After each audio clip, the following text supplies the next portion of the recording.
On this Thanksgiving week here at IPFW with Mastodon Spotlight, we're going to take a look back at two sports which recently concluded. The bulk of our program is going to deal with soccer, both men's and women's, and we have the coaching staff, Terry Stefankowitz and Mike Harper, with us. We'll talk that. I'm also going to have a couple of players as well.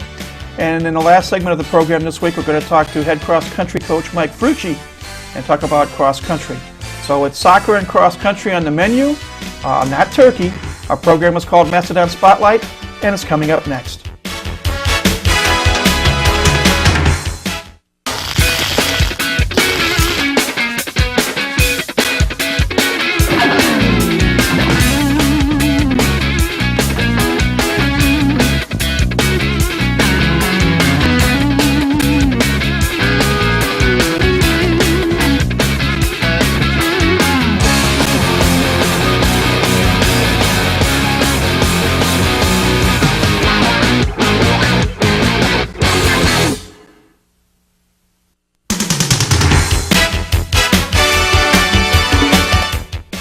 Hi again, everybody. I'm Mike Miles. Welcome to another edition of Mastodon Spotlight. Hope first and foremost you all had an enjoyable Thanksgiving Day yesterday. Great time to have the day off, and hope your favorite football team won. But that was yesterday. Today we're going to talk soccer and cross country. And the first part of the program, we're going to review the women's soccer season, which recently concluded. And we're happy to have back with us the brain trust of IPFW soccer. On my immediate right, Mike Harper, otherwise known as Tonto. And at his right, the head honcho, otherwise known as the Lone Ranger, Terry Stefankowitz. Or Kemosabe. Or Kemosabe. Welcome back, gentlemen. Soccer, hard to believe. You started way, way back when, and it's now over. But let's take a look back, and we're going to start with women's soccer. A thought on the season just concluded. Pride. We're proud of how we finished. We'll talk about the season, but in the last 4 matches, the women won 2, tied 2, and lost 1. And in reality, they could have beaten Butler as well, or at least tied Butler, but we'll talk about that as the show goes on too. But pride, a look and an attitude that we've not seen here at IPFW in terms of the women's program. So we've definitely turned the corner.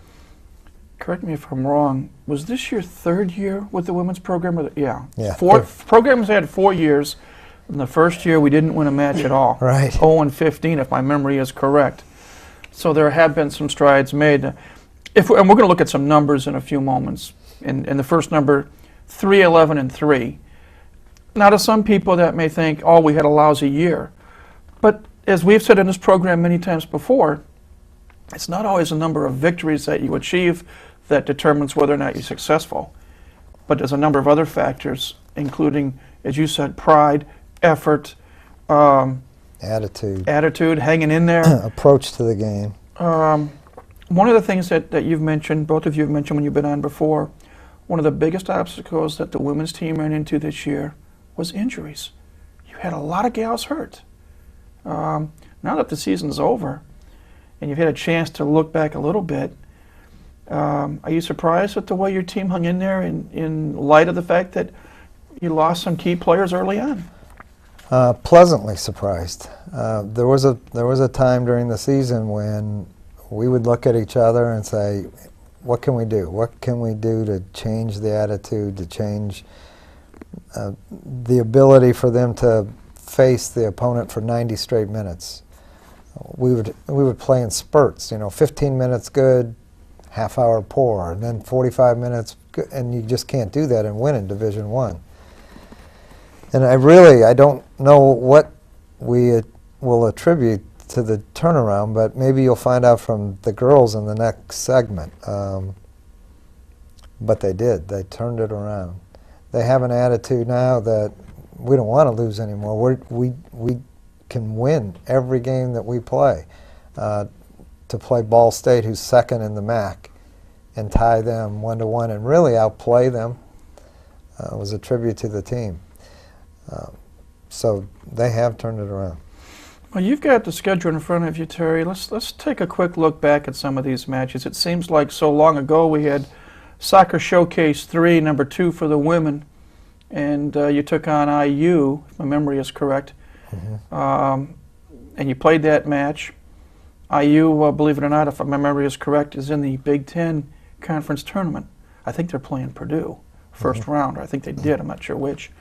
But you got the season started, you had the great crowd here for the showcase, and then you go on the road and you win your first match. Take it from there. Talk about how things progressed. Euphoria, wasn't it? Oh yeah, it was great. We went down there, beat IUPI. I believe we came back, right? Yeah, came we back were losing and beat them. right away. They scored early in the game. Yeah, we hung in there, and was it overtime or did we? Overtime win. Kristen McDonald won the game. Yeah, it was great. We thought we were rolling, and then we went into our next game against DePaul, and our center midfielder blows her ACL. So it was Kelly DeArmond. Kelly right? DeArmond, yeah. People don't realize that preseason, you spend 2 weeks of 2-a-days preparing for the season, and then you take your center midfielder who you're gearing all this stuff around, and she's gone for the year. Even though she was a freshman, I thought she was an integral part of the team at that time. Correct me if I'm wrong, with the exception of the goalkeeper, would not that position be like the quarterback for the team? Because she's going to play up, she's going to play back. Yeah, when you lose that major component. When she did suffer the injury, what were the first thoughts? Can I say, I don't know if I can say it Well, on TV. as clean as possible, although this is cable. It was, oh my God, because she, in our opinion at that time, I thought she was the best playing freshman that we had. So when you lose that type of person who you're counting on, it put us in a hole. And I don't know, and it'd be a good question to ask the girls in the next segment. I wonder if they saw it in us. Maybe they saw where we thought, what are we going to do now? How are we going to fill that spot? And we worked things out. I mean, the girls worked things out. We tried lots of different systems this year. I think the girls got tired of it. Okay, this week we're going to try this system. And finally we got locked in. And I think it was about the last 7 games we were locked into a particular way of playing. And they understood it and accepted it. And that's the key thing with college players. It doesn't matter what system you play, as long as the players accept it, and then they'll make it work. When you look at that schedule, 3 victories. One you say was over IUPUI, and I'm going to be flat honest, I don't recall the other 2. It was back-to-back on the road, Western Illinois and Northern Iowa. That's right. That really was a tremendous weekend. Maybe the guys won't like to hear this, but I told the girls when we got back from the trip, in all my years, and it's about 30 years, it was the most enjoyable weekend I've had with a group of soccer players. It's amazing. Lots of fun. Prior to those wins, though, you suffered some more injuries, and you suffered some more defeats. Any 1 or 2 matches stand out? I know we talked briefly about you mentioned the Butler game, which I think that was the overtime loss, if my memory is correct. But you played some quality competition. Well, I remember going on the road to Indiana State, and we had 5 starters out. Molly, one of our captains, had been red carded the game before, and so we had 5 starters out. And we, I believe, only had 2 substitutes, playing against a good team at Indiana State. And with 7 minutes left in the game, we're down 1-0, and we are all over them. Shots left and right, dominated. They didn't cross midfield. They get a breakaway and score 2-0, and we end up losing 3-0. That was a game in which the score did not indicate the way we played. That was a time when girls just dug down and played with everything they had, heart and soul, and laid it all out there. And that was a game that I felt like would have really turned the season around at that particular juncture. Being down 1-0, had we gotten that 1 goal, and we did have shot after shot after shot, we outshot them. And I remember in the opening minute, I think it was even on the kickoff, we got the ball to Macca on a breakaway. and she had a 1 versus the keeper. Had she gotten that shot, we'd have won that game. But that showed the intestinal fortitude of the players. Being down 5 starters and hanging in there like that, that showed me what we could do. Let me look at some numbers real quickly. I look at some of these numbers. Only 8 players were able to play in every match this year, and that's mind-boggling. I don't know. You can judge for yourself if you want to look at it. Goals, you were outscored 50-22. But let me say something. Go ahead. The year before, we gave up 72 goals. This year, 50. And last year, we played 1 or 2 non-Division I teams. Mm-hmm. This year, we played all Division I teams. So to knock it down a third, That's a great accomplishment. That's a big accomplishment. Shots, IPFW 230 shots, the opponent's 276. That's not, big difference. No. So you're being competitive. Let's see what else we've got here. You talk about the defense. Rachel Poor playing in the net, 117 saves. Something we talked about earlier this year, a big component of soccer, the corner kick. 95-58 sounds like a big discrepancy, but as you both have said in previous shows, you're learning. As each match took place, you're learning how to defense or how to set it up to get the goal. We certainly are going to talk about corner kicks when it comes to the men's side. But I look here. We talked about the goals, the shots, the saves. When we look at scoring, Kristen McDonald, 8 goals, 4 assists. Lindsay Williamson, 4 goals. Trish Presbendowski, I hope I pronounce that right because I always screw it up, 3 goals. Shasina Hersey, 3 goals. Megan Dela, 2 goals. Jacqueline Puntillo and Megan Grzanka, 1 apiece. So I know last year it was a lot of Kristen. This year she got a little bit of support. Mm-hmm. She got support, but then again, Lindsay Williamson was injured for about, 5 or 6 games. Yeah. And Lindsay's one of these girls that I think she weighs about 95 pounds. And she's quick. She got knocked around early in the season. I don't think Lindsay was ready for the Division I physical play in the beginning of the season. Then she got injured, but she came on really strong. And I think Lindsay Williamson's going to be a really, really big asset in the future here. We don't have too much time left in this segment, so I'm going to jump around a little bit. And I want to talk briefly about the roster. It's a young roster. I'm not sure if we lose any girls at all. Molly Coffey. Molly's 1. That's so all. In the final, I believe it's probably a minute and a half we've got in this segment. I know the season's been only over a short period of time, but you and Mike are constantly, it's a 24/7, 365 job. Mm-hmm. What are your thoughts, and what are you going to be looking for in terms of recruiting for this coming season? You want to address that? Yeah, we're looking for numbers and quality.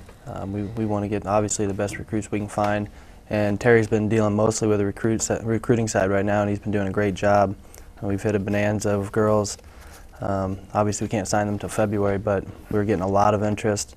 So I believe we're going to have a real strong team next year. Success breeds success, and what a great recruiting tool. We have a great facility, we have the showcase, and now to be able to say in the last 5 games of our Division I season, we only lost 1 time. We're an improving team. Had that not happened, it would have been the same old, same old. Well, we were 3, and we really don't want to talk about the last part of the season. That's not the case anymore. I can be enthusiastic and honest, and when we bring these girls on campus, they can see it in our players that they're proud of what we've done. Well, like you say, a 2-2-1 finish is, or a 2-1-2 finish, I should say. A 2-1-2 finish the last 5 games is a somewhat nice way to end the season. And we'll see what happens down the road. We're going to take a break. And when we come back, we're going to get a chance to speak with a couple of members of the women's soccer team. That's when Mastodon Spotlight returns in just a moment.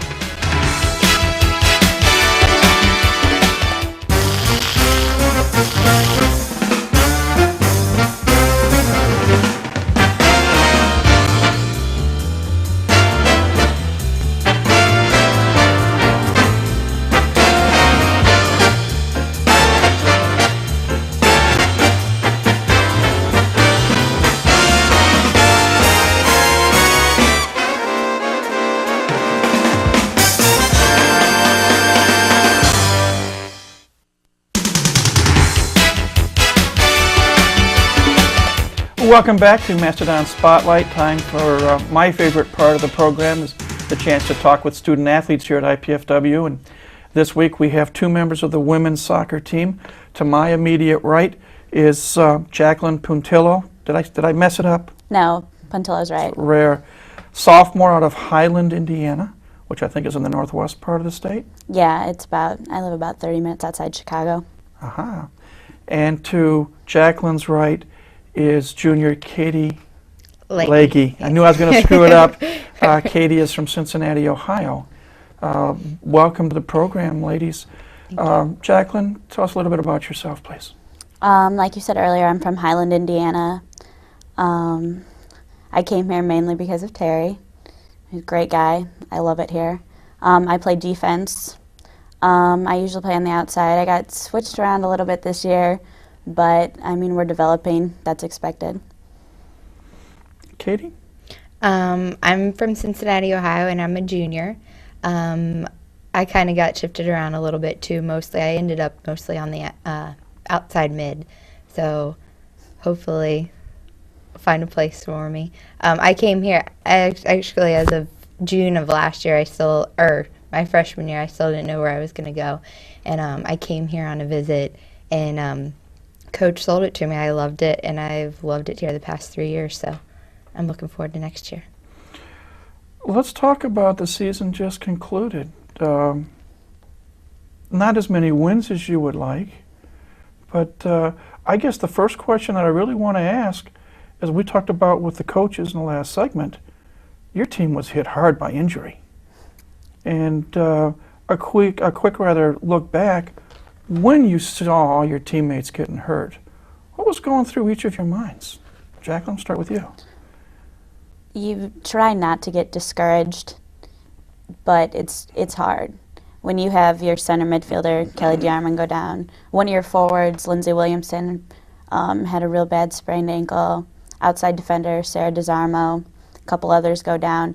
It gets frustrating when everybody's shifting around, and it's hard, but towards the end of the season, we just picked it up and pulled through, and I think that's what being a team is all about, just getting through that kind of stuff.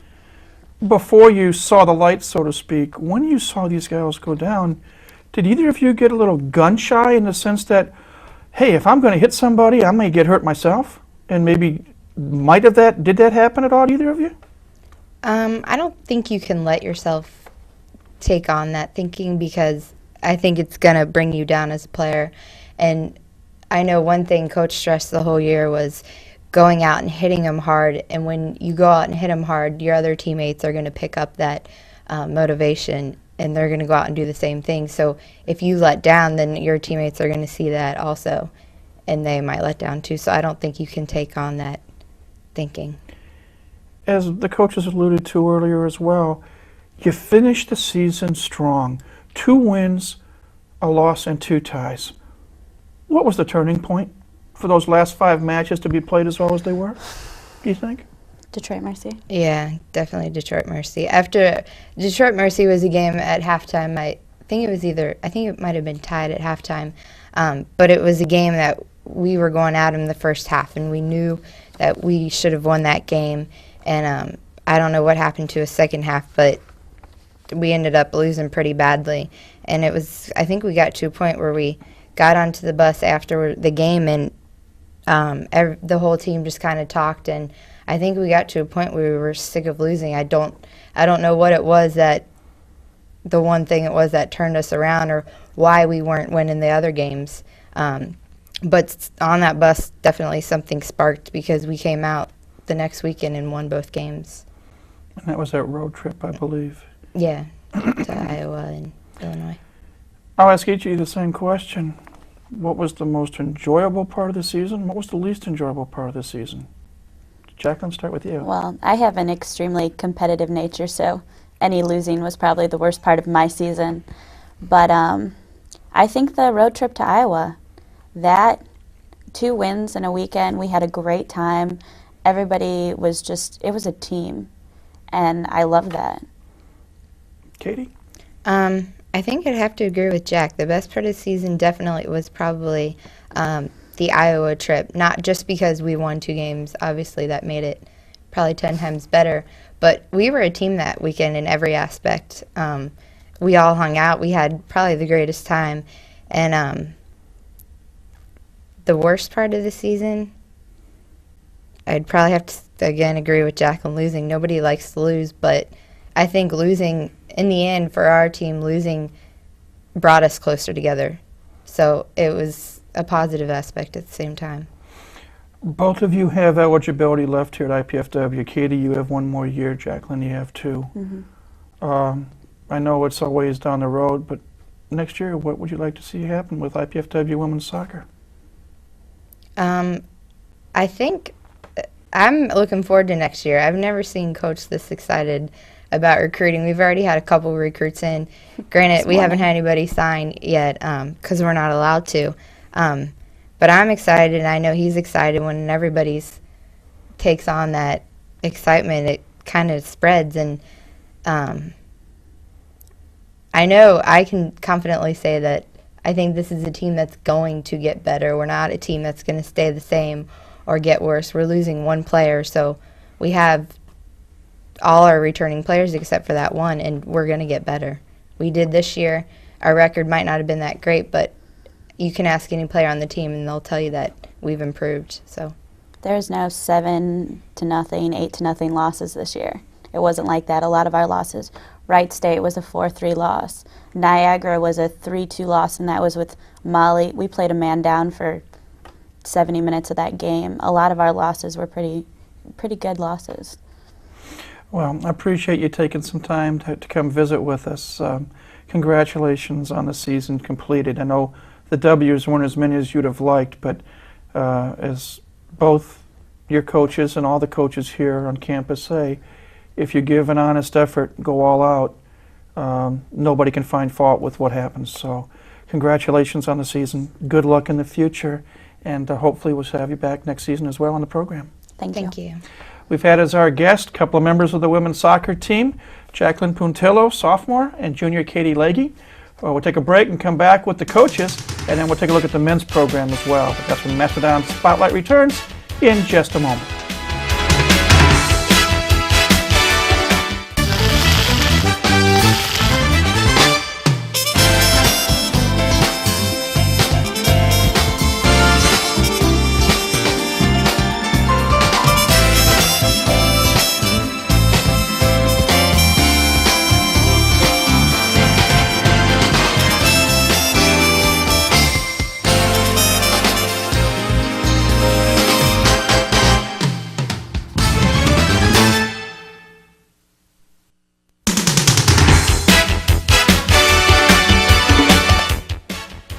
Welcome back to Mastodon Spotlight. We're talking soccer on the first portion of the program this week. We're still going with head coach Terry Stefankowitz and assistant Mike Harper on the women's program, and we just had a couple of the women's players on. And before we talk about the men, guys, talk about the 2 ladies we just spoke with.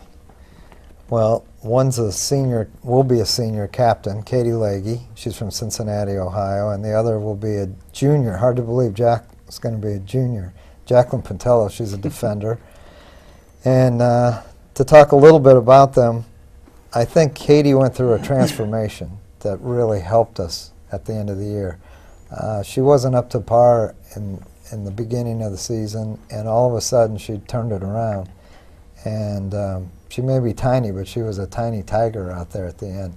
Jacqueline is always a tiger, not the greatest of technical ability, but in terms of tenacity, there's just no one any tougher than Jack. So 2 great girls. Well, let's turn our attention now to the men's program, which you've been How many years has it been you've been the coach here? 23, 24? I don't 22? even know. I guess it's been a long time. 106, 70, I don't know. Again, we talked briefly about the women's team numbers. Men's team, 4-13-1, but here is definitely a case where numbers are lying. Absolutely. I just wrote a paper for my evaluation, and you look at the numbers. We doubled the wins, which is a good thing, and we only had 2 last year, but to say you only had 4, had 13 losses and a tie, 7 games we lost by 1 goal. And in 30 years of coaching soccer, never have I been involved with a team, nor have I seen any team give up 13 goals on corner kicks.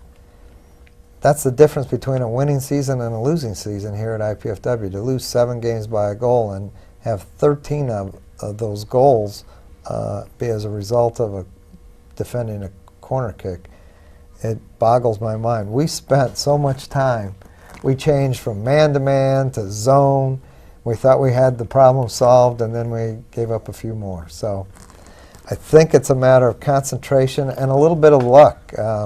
Just the ball bounced the wrong way a few times, and then it just got to be, I think they were fearful on every corner kick instead of being confident. How much did the psyche come into play? That's what I mean. The psychological point, all of a sudden, oh no, they got a corner kick, we're in deep trouble. Mike mentioned to me when he was playing, he said, you know, I hated on corner kicks when the ball came in my area, and I think we put so much pressure on these kids in terms of clearing the ball out that I think they thought, oh my God, that ball gets on top of you just like you got about a half a second. And you want to head it up and out or clear it up and out, and if you just get a little piece of it and it falls to the ground, the ball's in the back of the net. So psychological plays a big part. To the novice like myself, because you guys are, you know the technical game of soccer. You've been around it for years and years and years. And I may throw a little bit of basketball jargon in here. When you have the corner kick, do you prefer to play more of a man-on-man, try to keep one eye on the ball, one eye on the opponent that you're, for lack of a better phrase, that you're going to attack?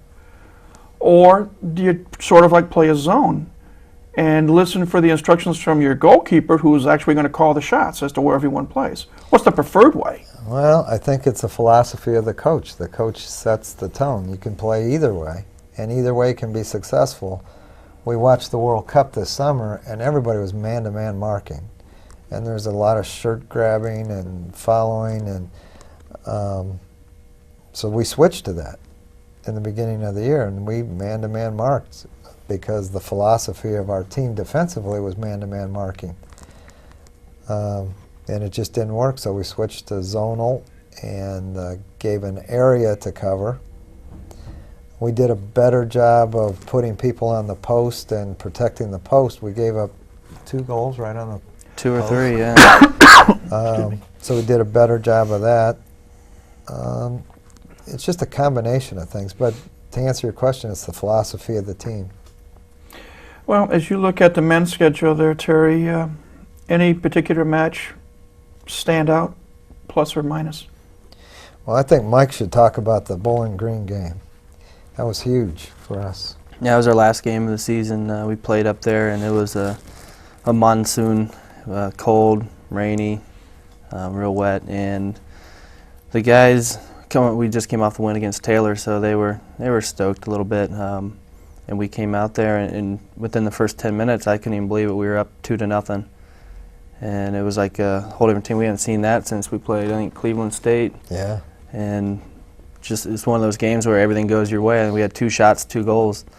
We gave up some breakaways. They didn't finish. Peter had a great game and goal, but it was just one of those games where everything went your way. And you know, we were finally waiting for that game. We waited the whole year for it, and it finally came to us.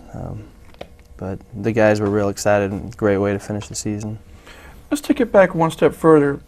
That was the final match of the season, but as you said, it was preceded by another victory against Taylor University, a team that defeated you last year. How important do you think it was in the mindset of the team going into that Bowling Green match, the fact that, hey, we conquered one opponent that knocked us off last year, to know that, hey, we can do the job for 90 minutes on the field? It definitely helped. Along with last year, I think we played Cleveland State a Friday night game real late. The guys were beat up, tired, went in double overtime. We lost in the last minute, and then we came and played Taylor, and our guys were dead, and I believe that's why we lost that game last year. So there was a little bit of a revenge factor coming into the game this year, and we put the hands on them right away. Senior night, Ian and Scotty had a great game, both scored. So they were stoked, and they knew they had nothing to lose. They're going into Bowling Green. We're not playing for a tournament or anything. We had nothing to lose, and that's the attitude they took in, and they had fun. Every one of them had fun out there, and I think that's what mattered. Before we go into a great detail about some of the individuals, or maybe I should say it this way, the first individual I want to talk about, Peter Hi-Hi. Whatever you want to call him, how can I be nice and not get myself into hot water here? The voice. The freak of nature. The Polish rifle from Palatine, Illinois. I remember during the showcase, and we interviewed him, and his confidence level all year was amazing. You talk about losing 7 matches by 1 goal. I had a chance to see a number of the home matches. I would dare think that if it wasn't for his play between the pipes, there wouldn't be 7 1-goal differentials. There'd been a lot more. I thought he played outstanding in the nets all year long. He had a overall good season. I think that there were games, though, that Peter didn't enter the game as prepared as we would like to have him. I think maybe Mike and I put the investment in him in terms of you're the starting goalkeeper, and I think part of it, in his mind, no matter what he did, he was going to be the starting goalkeeper. We pulled him from one game, and we put Tony in, and Tony played great. I know there was one game where Tony the Johnson, mind wasn't in it. It was 3 goals, in about a 5 or 6 minute span, it and seemed. that's the game I'm alluding to. He just was not Peter at all. Put Tony in, and Tony did a great job. And I think that woke Peter up, the fact that he got pulled out of a game. He got pulled out of 2 games this year. And you can never be complacent, especially in Division I, because 1 second can cost you the game. If you don't mind, if we can, I'm looking at this schedule, and I'd like to just review real fast. Please do. Open the season at the IUPUI tournament. We play a Louisville team which had a couple junior college All-Americans and an excellent team at the start of the season. One of their top strikers broke his collarbone in that game against us, and we win 4-3. Huge surprise to everybody around the Midwest. Then we play an Alabama A&M team, which Mike said, I have never seen such a huge soccer team in my life. They were monsters. An all-African team. They were ahead of us 4-1, and we chipped away and took them into overtime and lost. 5-4. 5-4. We lost 5-4. One of those goals was a definite offside. We could have won in regulation, and we had an own goal in that game. So that could have been a win. We'd have been 2-0. Then we go to Coastal Carolina, who is now ranked in the top 10 in the country. In my opinion, they're the best team we played all year. They were the most organized, fastest team. They defended well. They're not giving up many goals. An excellent game. And that's one game Peter Hi-Hi played great. He kept us in that game. That was a 2-0. Then we play Charleston Southern the next day in a game we should win. They're not as good as us. And corner kicks lost us the game. We got scored on in 2 corner kicks, and one went inside the postman. I can still see it. I won't say who did it, but inside the postman. The other one trickled right down the middle of the field. The goalkeeper, Peter, was out, and it just trickled over the line. It was mental, 100% mental, but mental lost us that game. And so we lost 3-2. Then we go to Cleveland State and have a game of a century. They had just beaten Butler, which was an outstanding team. They had just beaten Cincinnati, an outstanding team. And Mike and I thought, oh boy, we're on the road. This could be a bad day. And we were on fire. They scored the first goal, and we scored the next 6, really the next 7. One got called back. Yeah. So then a long trip, Wisconsin-Milwaukee, who is now 8th? 7 or 8. 7th or 8th in the nation. And 20 minutes left in the game. It's a 2-1 game. We're playing with one of the top-ranked teams in the country. Then in 8 minutes' time, they had 3 corner kicks, all went in. Next day, we play a Wisconsin-Green Bay team, which was a physical team, but technically not as good as us, and we lose 1-0. Detroit Mercy killed us last year at home. And we went up there and played on a field that, in my opinion, is not a field for a Division I program. The corner drops down like this, and it's just not a good place to play. And they beat us 3-1. They opened the game and took control of us, and then we finally woke up after 20 minutes, but it was already 2-0. And we played them even the rest of the way, so we can play with them. Western Illinois, we lose 2-1 in overtime here, and a disappointing game in which we felt like we should have won. IUPUI comes here, they beat us 4-3 in a slugfest back and forth up the. It was one of the most entertaining games you could ask to see in Division I. Western Michigan comes in, it's a 2-2 tie. We go to DePaul. And DePaul is the worst field. There are teams that will not even go there. It's, 100 yards or 110, and you go up the hill and play on an infield. It's a field I've never... It's a home field advantage. Oh, it is. Definitely. And we lose 1-0 there. And then we go to Butler, and people are a little bit down. First 5 minutes of the game, score, 1-0. And then the rest of the game was IPF. We outplayed them at Butler. The Butler coach said, my God, had you started the game the way you ended it, this would have been a war right down to the wire. I think the worst game of the season was our Akron game. Akron came That's the in one here. where the 3 goals were in a real short span of time. Peter was not prepared, and you're right. That game was over before we even knew it hit us. Then a 6-0 win at Taylor and a 2-1 win at Bowling Green, and Bowling Green was tied for the MAC championship. So we believe that the men's program is ready to turn the corner. Both men and women, both, but I think the men could have had a much better season. And I blame it on the corner kick situation. Or blame it on Tonto here. I'll take the blame. We don't have too much time left in this segment.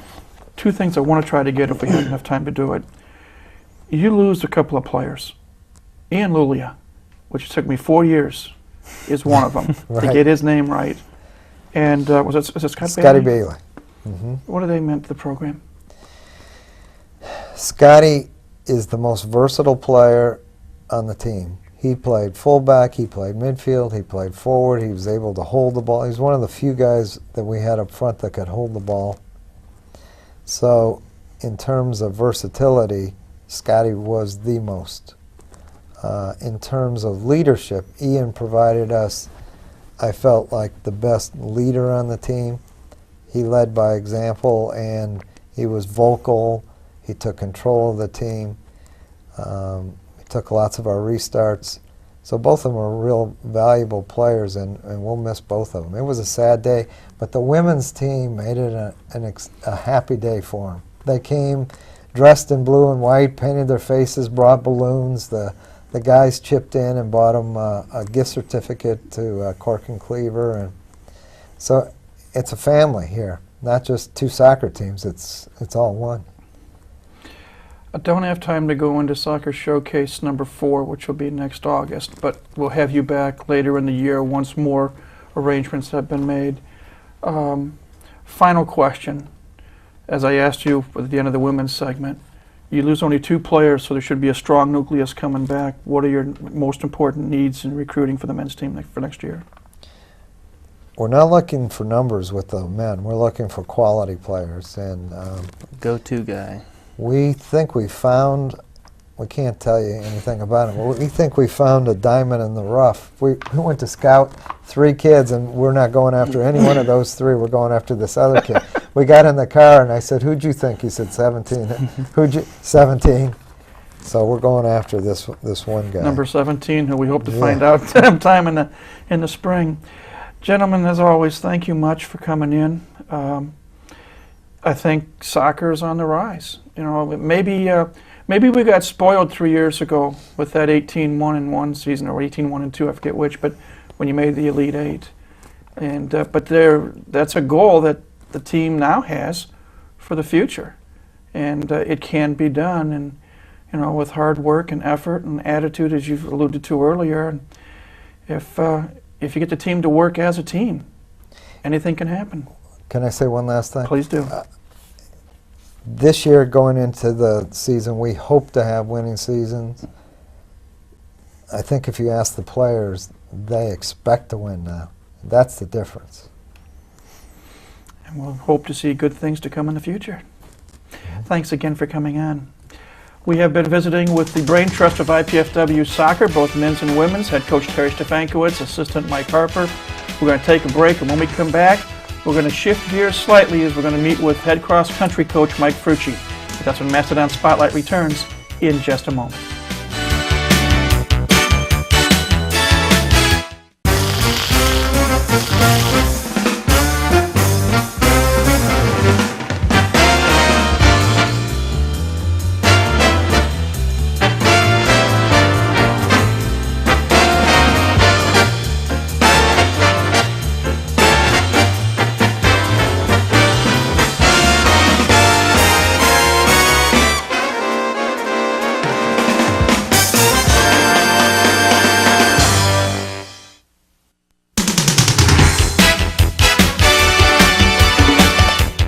Welcome back to the Thanksgiving edition, or post-Thanksgiving edition of Mastodon Spotlight. We're going to shift gears slightly. We're going to stay on the outside, but instead of talking soccer, men's and women's soccer, we're going to talk men's and women's cross country. And we welcome back to the program the head coach for men's and women's cross country here at IPFW, Mike Frucci. Welcome back. Thanks, Mike. Good to be back. The season finally ended a short time back. Mm-hmm. A successful season in your eyes? Very successful. I think we got a lot accomplished. We put a lot of marks up on our all-time top 10 list, and so and we had a real young team, and adjusting them to Division I think we've made a pretty good adjustment. They had fun. They got through the year, and they learned a lot, and we'll benefit from that in future years, the experience that they gained this year. So it's a real good season. Well, the last meet that the team participated in was back on the 16th of November, and you went down, I believe, to West Lafayette, or was it? Yeah. The NCAA Regionals? Yep, it was the NCAA Great Lakes Regional hosted by Purdue on their cross-country soccer complex grounds. So we had it was really exciting for us, first NCAA Regional we've ever been in as a school, and just an exciting time for the kids, and really good, challenging course, and we had to really work hard out there, and didn't really have the great times to show for it, but we did on the men's side. Cody ran a great time. He set a new school record for 10 kilometers and beat half the field, and as a freshman, that's really good. Cody did excellent. And the Cody you're referring to is Cody Brown. Mm-hmm. And I'm looking here at the cheat sheet notes I got from Sports Information Director Mike Jewell.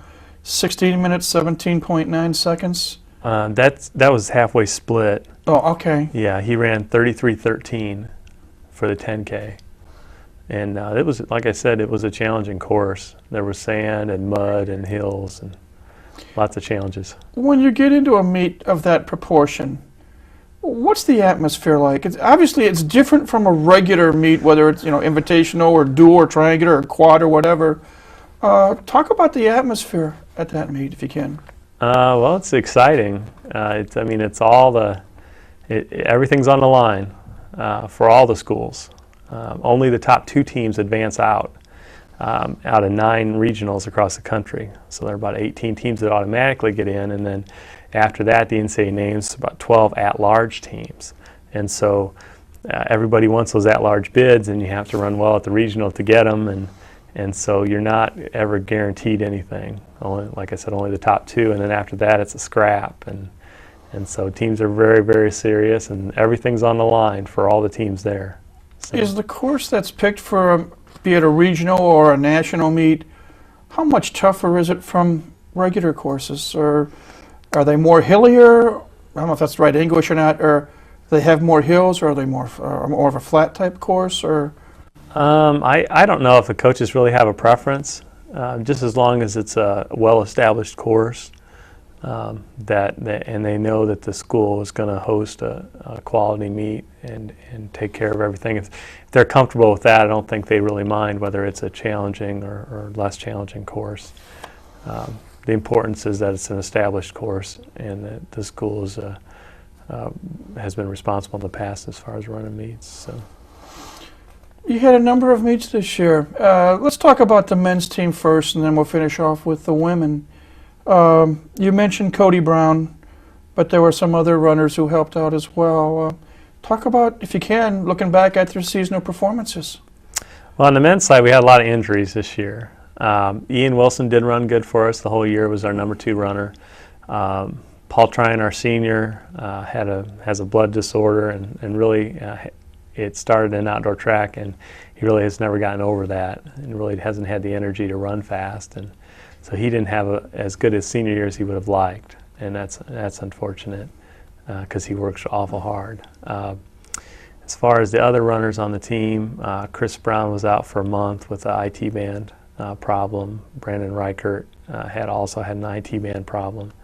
No, just for clarification, what is IT band? It's called the iliotibial band, and it runs from the hip down to the side of the knee. So Okay. it runs along the side of the leg, and generally those injuries are common among female runners. Not really among the males, but we seem to have been have a lot of those this year. Cursed. Yeah. But all in all, they performed as best they could. Yeah, they're real excited about what we can do here if they can stay away from being injured. We have a lot of talent on the team, even with Paul graduating. Lots of talent in Chris and Brown and Cody Brown and Brandon Reichert and Ian Wilson. All 4 of those guys have great talent, and so it's just a matter of staying injury-free and working together. And we have the potential to be a really good team. But you just lose to one person, Paul. Yeah, just lose Paul Tryon. So the future looks good on the men's side if we can, like I said, keep injury-free and keep working toward improving ourselves. So. Put our crack training staff to work on that one now that they've got kept a them number busy. of people there. We kept them busy this year, that's for sure. Let's shift to the women. I'm sure a pleasant surprise, and I guess the first, I'm going to shift gears a little bit. You had a pair of freshman twin gals that really came to the forefront, but before I talk about them, let's talk about Gina Pruitt, because she was on this show last year, and correct me if I'm wrong, she really came to the forefront. Yeah, she did good. Gina did really well this year. She did put in more summer miles than she ever has, and that's the key to success at this level. And so she started off being our number 1 runner, and was number 1 at camp, and number 1 at least for the first few meets of the season. And even as I anticipated, the twins would overtake her eventually because they just had faster high school times. They did, but that did not detract from her effort. She gave a great effort, and even though she wasn't number 1, was performing very well. So she had a great year, and she was our captain, and really was a glue to the team. So. Now let's talk about the twins, and we're referring to Lauren and Kristen Simpson. I get it right. Well, I get shot there. Northrop High School graduates. Yeah, just excellent runners. Not just excellent runners though, Mike, excellent in the classroom. I anticipate both those girls, as well as Ashley Keener and Steph Asher, all 4 have the opportunity to have 4.0s this fall. And so I'm hoping that they are able to finish that out. Right now they do have all A's, and I'm anticipating our team GPA to be very high as well, to be the highest women's team GPA, hopefully somewhere around 3.4 or 3.5. And so that's what my goal is, and we've stressed that. So not only are the twins excellent runners, but they are excellent in the classroom. and very, very coachable, very coachable.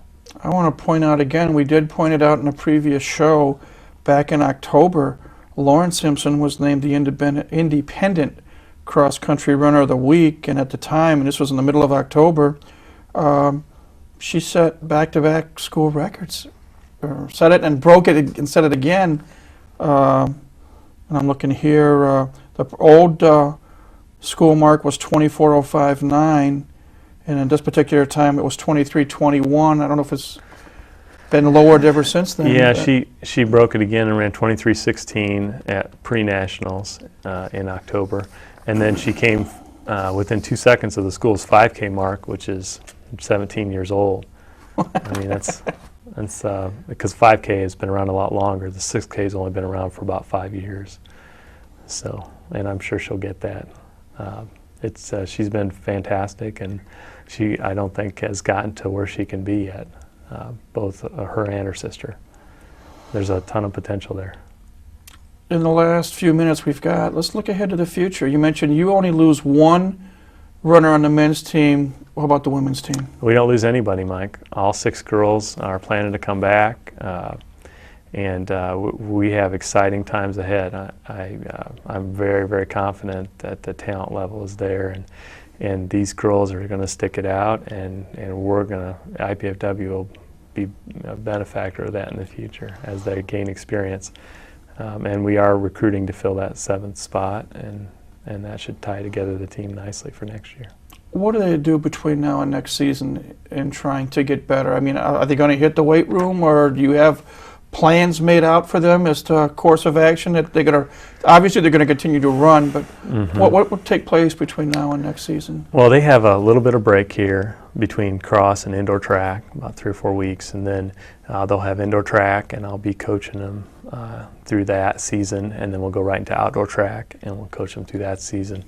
And then after outdoor, I'll give them a plan for the summer as far as the summer base work that I expect from them, and then auxiliary exercises to especially help those who are injured or have that history of injury, so they can strengthen those weak points in their legs. So we're going to work on the base work, and then also on some stretching and things that will help injury prevention. So to take that real quickly, and the last question I can ask before we do run out of time, from a medical standpoint, what can be done? What studies are there? Because if that's an injury for the men's team, where though it normally is a women's type injury, is there something that can be done preventative? Is it something in terms of training per se, or something in terms of eating, or what? There are exercises that the guys can be doing with these stretchy cords, so to speak, kind of like a bungee cord, and the trainer has showed them what they need to do in using those to strengthen that IT band area. And so I want them to commit to doing that all through the summer.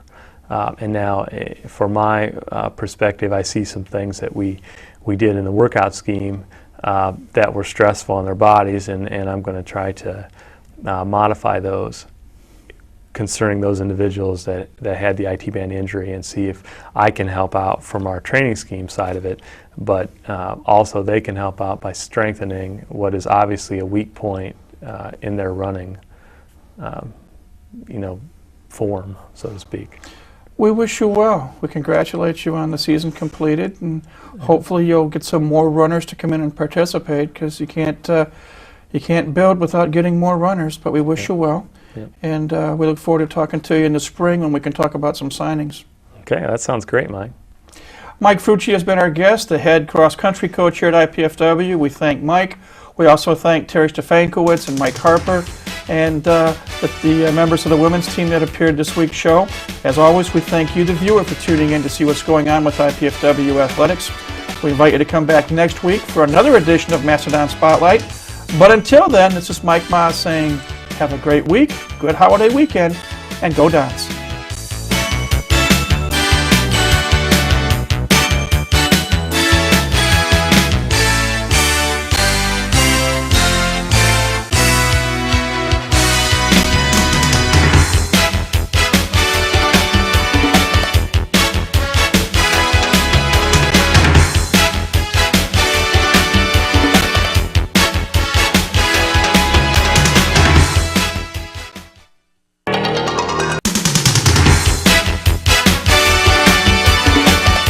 Been a busy week for both the IPFW men's and women's basketball teams, as each team has played 3 times, once at home and twice on the road. When we come back, we'll take a quick look at how the teams did, and we're also going to have plenty of interviews with coaches and players. So please stay tuned. Mastodon Spotlight's coming right up.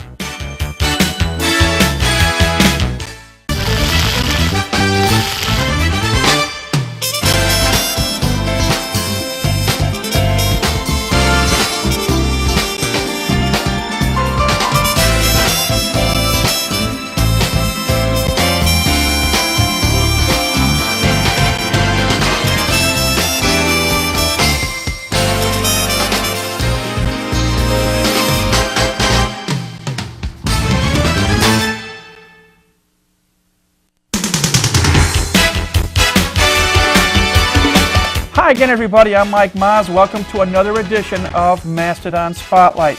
Well, as I said a moment ago, busy times for the IPFW basketball teams, both at home here at the Gate Sports Center and on the road. Last week, each team played 3 times, once at home, twice on the road. So we'll take a quick look back at these 6 contests, and then a little bit later on, we're going to talk with coaches and players as well. We're going to start first on the women's side. Last Wednesday, the women's team had their home opener here at the Gate Sports Center against Ferris State University from Big Rapids, Michigan. Team jumped out early, had a 44-40 lead at the half. Unfortunately, they didn't keep the lead as a guard by the name of Lucy DeMartin for Ferris State drained a 3-point shot with 9 seconds to go to defeat the IPFW Mastodons 85-84. Tough loss. At that point, the team's record was 1-2. They then went down to Texas A&M, College Station, Texas, to take part in a little 4-team tournament. They lost to host Texas A&M on Saturday, but came back Sunday with a big win, 76-62 over Arkansas Little Rock. And in a little while, we'll talk with assistant coach Chris Paul about those games. On the men's side, last Tuesday, the team went up to Rochester, Michigan, just north of Detroit, in the snow, and took on the Golden Grizzlies from Oakland University, a team that we beat last year here at the Coliseum, 77-71. And after jumping out to a quick 6-0 lead, things looked good, but they were only looked good for 17 minutes, because with 3 minutes to go in a half, we were down 34-31, and then the roof caved in literally. Oakland could do no wrong, and IPFW could do no right. Final score, Oakland 95, IPFW 68. Team came home Saturday to take on Eastern Kentucky in a game, home opener here, their first home opener at the Gates Center. Things got better for the Dons as they came back to win a big ball game, 76-69. And then on Monday night, the team was in Nashville, Tennessee, took on Lipscomb University, a team that won here at the Gates Center last year. And good news to report, final score Monday night, IPFW 79, Lipscomb 73. Big game for junior forward Jim Kesnick, 29 points and 8 rebounds. Jeremy King added 15 points and 7 boards, and Brad Knoll had 12 points and 4 assists. So the team, each team won 2, the men's team won 2 out of 3, the women's team won 1 out of 3. When we come back, we're going to talk men's basketball first with head coach Doug Knoll. We talked to him after the Eastern Kentucky game, and you'll see that interview when Mastodon Spotlight returns in just a moment.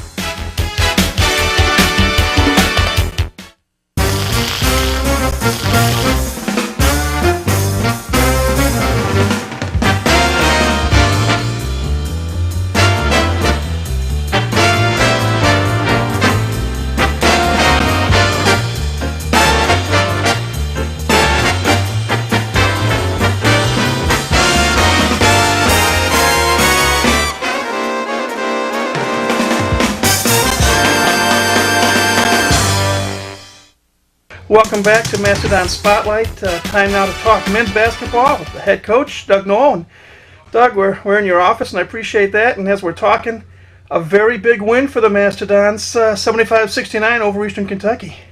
Yeah, it was, Mike. We lost a couple early games, and that really took a lot of confidence away from our young kids, especially. And so we're trying to, we're trying to dig out from that, and we got back Thanksgiving night.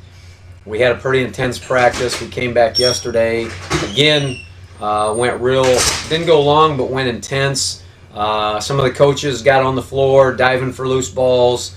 Coach Livingston busted his lip up trying to, you're shaking, Mike, trying to, just get these guys to understand what it's going to take, in Division I basketball. We can't sit back and think, people are just going to roll over for us. We have to go take them. We have to take wins if we want to get them. And so that was our whole crux of the last couple days is we have to get tougher. We have to really defend our paint. And the kids responded today. Well, let's just digress for a quick minute if we can, Doug, because the reason you had, I think, those tough practices was a very difficult defeat up in Rochester, Michigan Tuesday night. Oakland University handed it to us 95-68 in a game where we scored the first 6 points of the game, and we're still only down 3 with 3 minutes to go in the first half. Yeah, that was a little disappointing, and I think, really youth caught up with us at that point in time. We had beat Oakland last year at the Coliseum.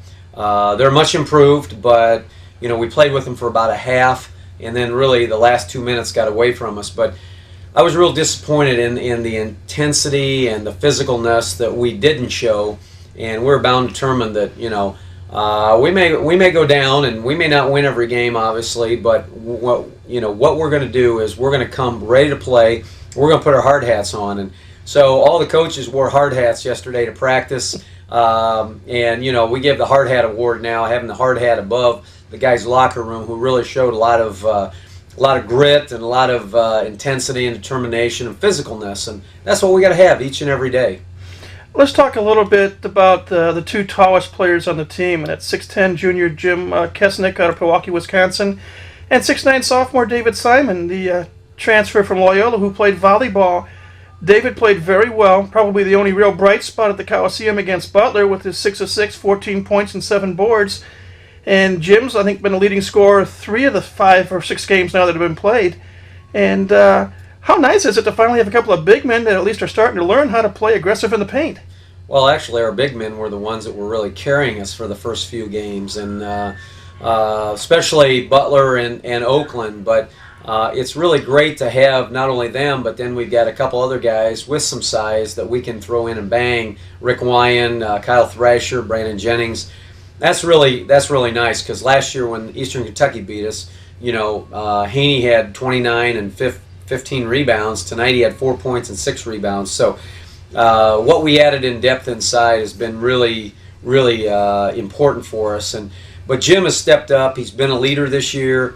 Last year he broke his foot early in the season, came back. You saw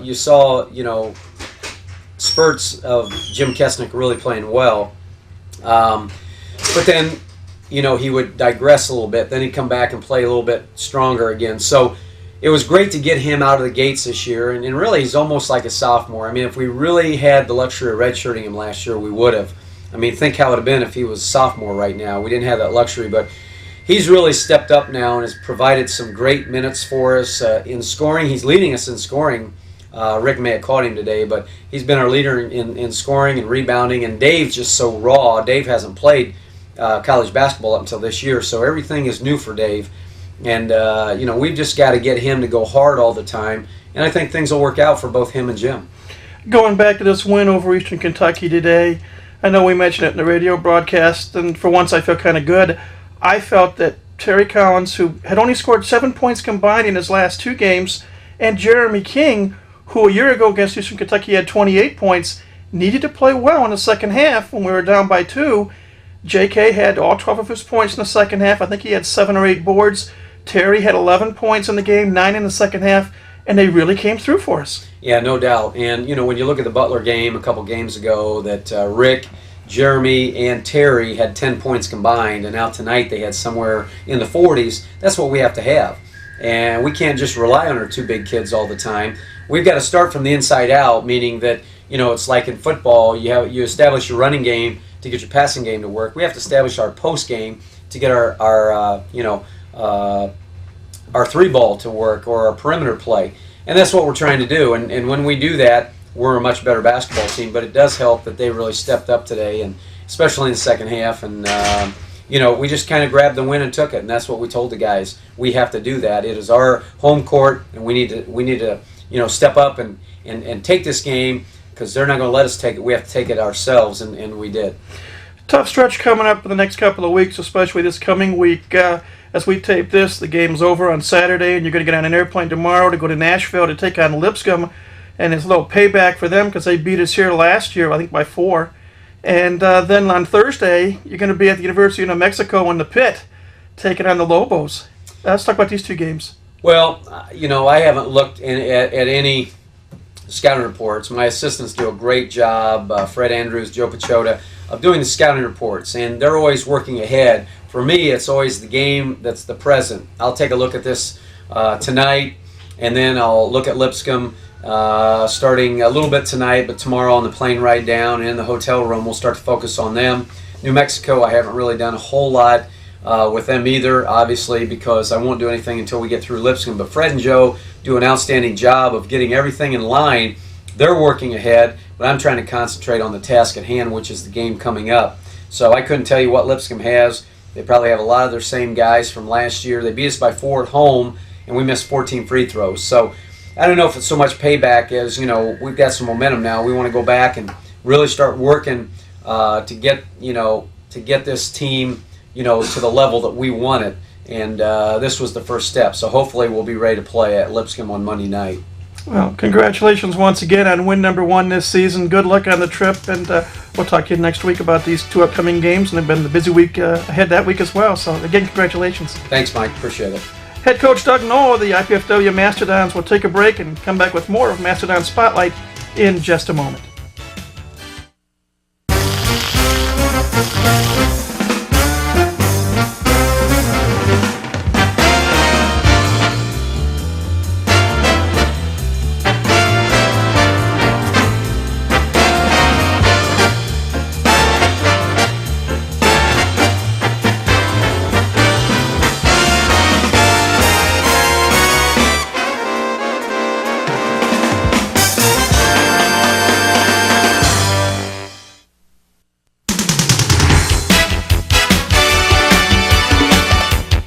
Welcome back to Mastodon Spotlight.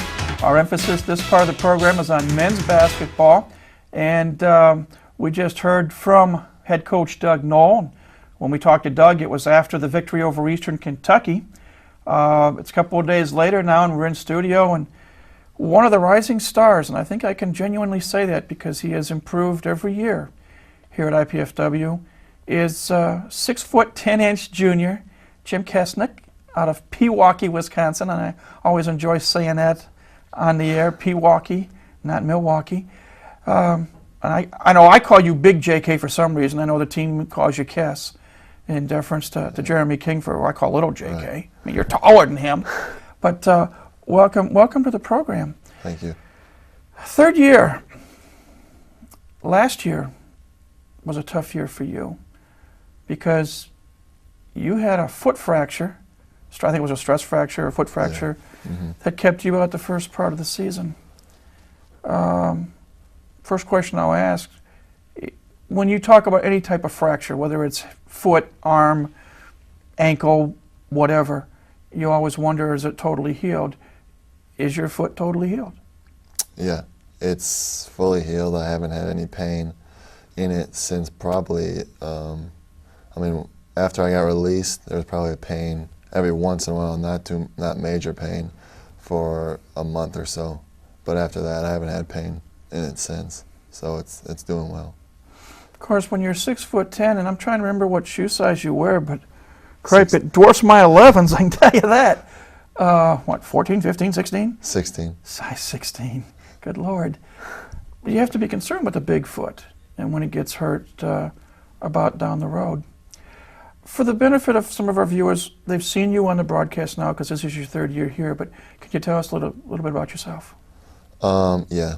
I'm from Pewaukee, Wisconsin, as you said before. Family of 7. I have 4 sisters, and then my mom and my dad. They all, I have one older sister who plays basketball for the University of Missouri-Rolla, and 3 younger sisters, one who is a freshman in college playing at Mercer University, and my 2 younger sisters are a junior in high school and a sophomore in high school, and they're down in Atlanta, Georgia right now. My family moved to Atlanta last summer. Got out of the cold. Yeah. For the most part. Yeah. Yeah. 3 years. You're a veteran on this team, but you have seen almost all the changes. Yeah. Because when you came in here as a freshman, that was our last year in Division II. And then last year was the transitional year, and now we're at it for D1, Yeah. lock, stock, and barrel. What changes have you seen in the 3 years you've been here in the program? I would say the level of competition, for the most part, is the biggest change I've seen with the number of scholarships or whatever. When I first came here, Coach really couldn't do too much with it. And but every year we've gotten more and more, and especially this year, the level of competition has gone up a lot, and there's a lot of competition for playing time as far as on the court and stuff like that. I'd be remiss if I didn't ask you, when you came here, we were still a Division II team, but what led you to come down south, so to speak, to Fort Wayne?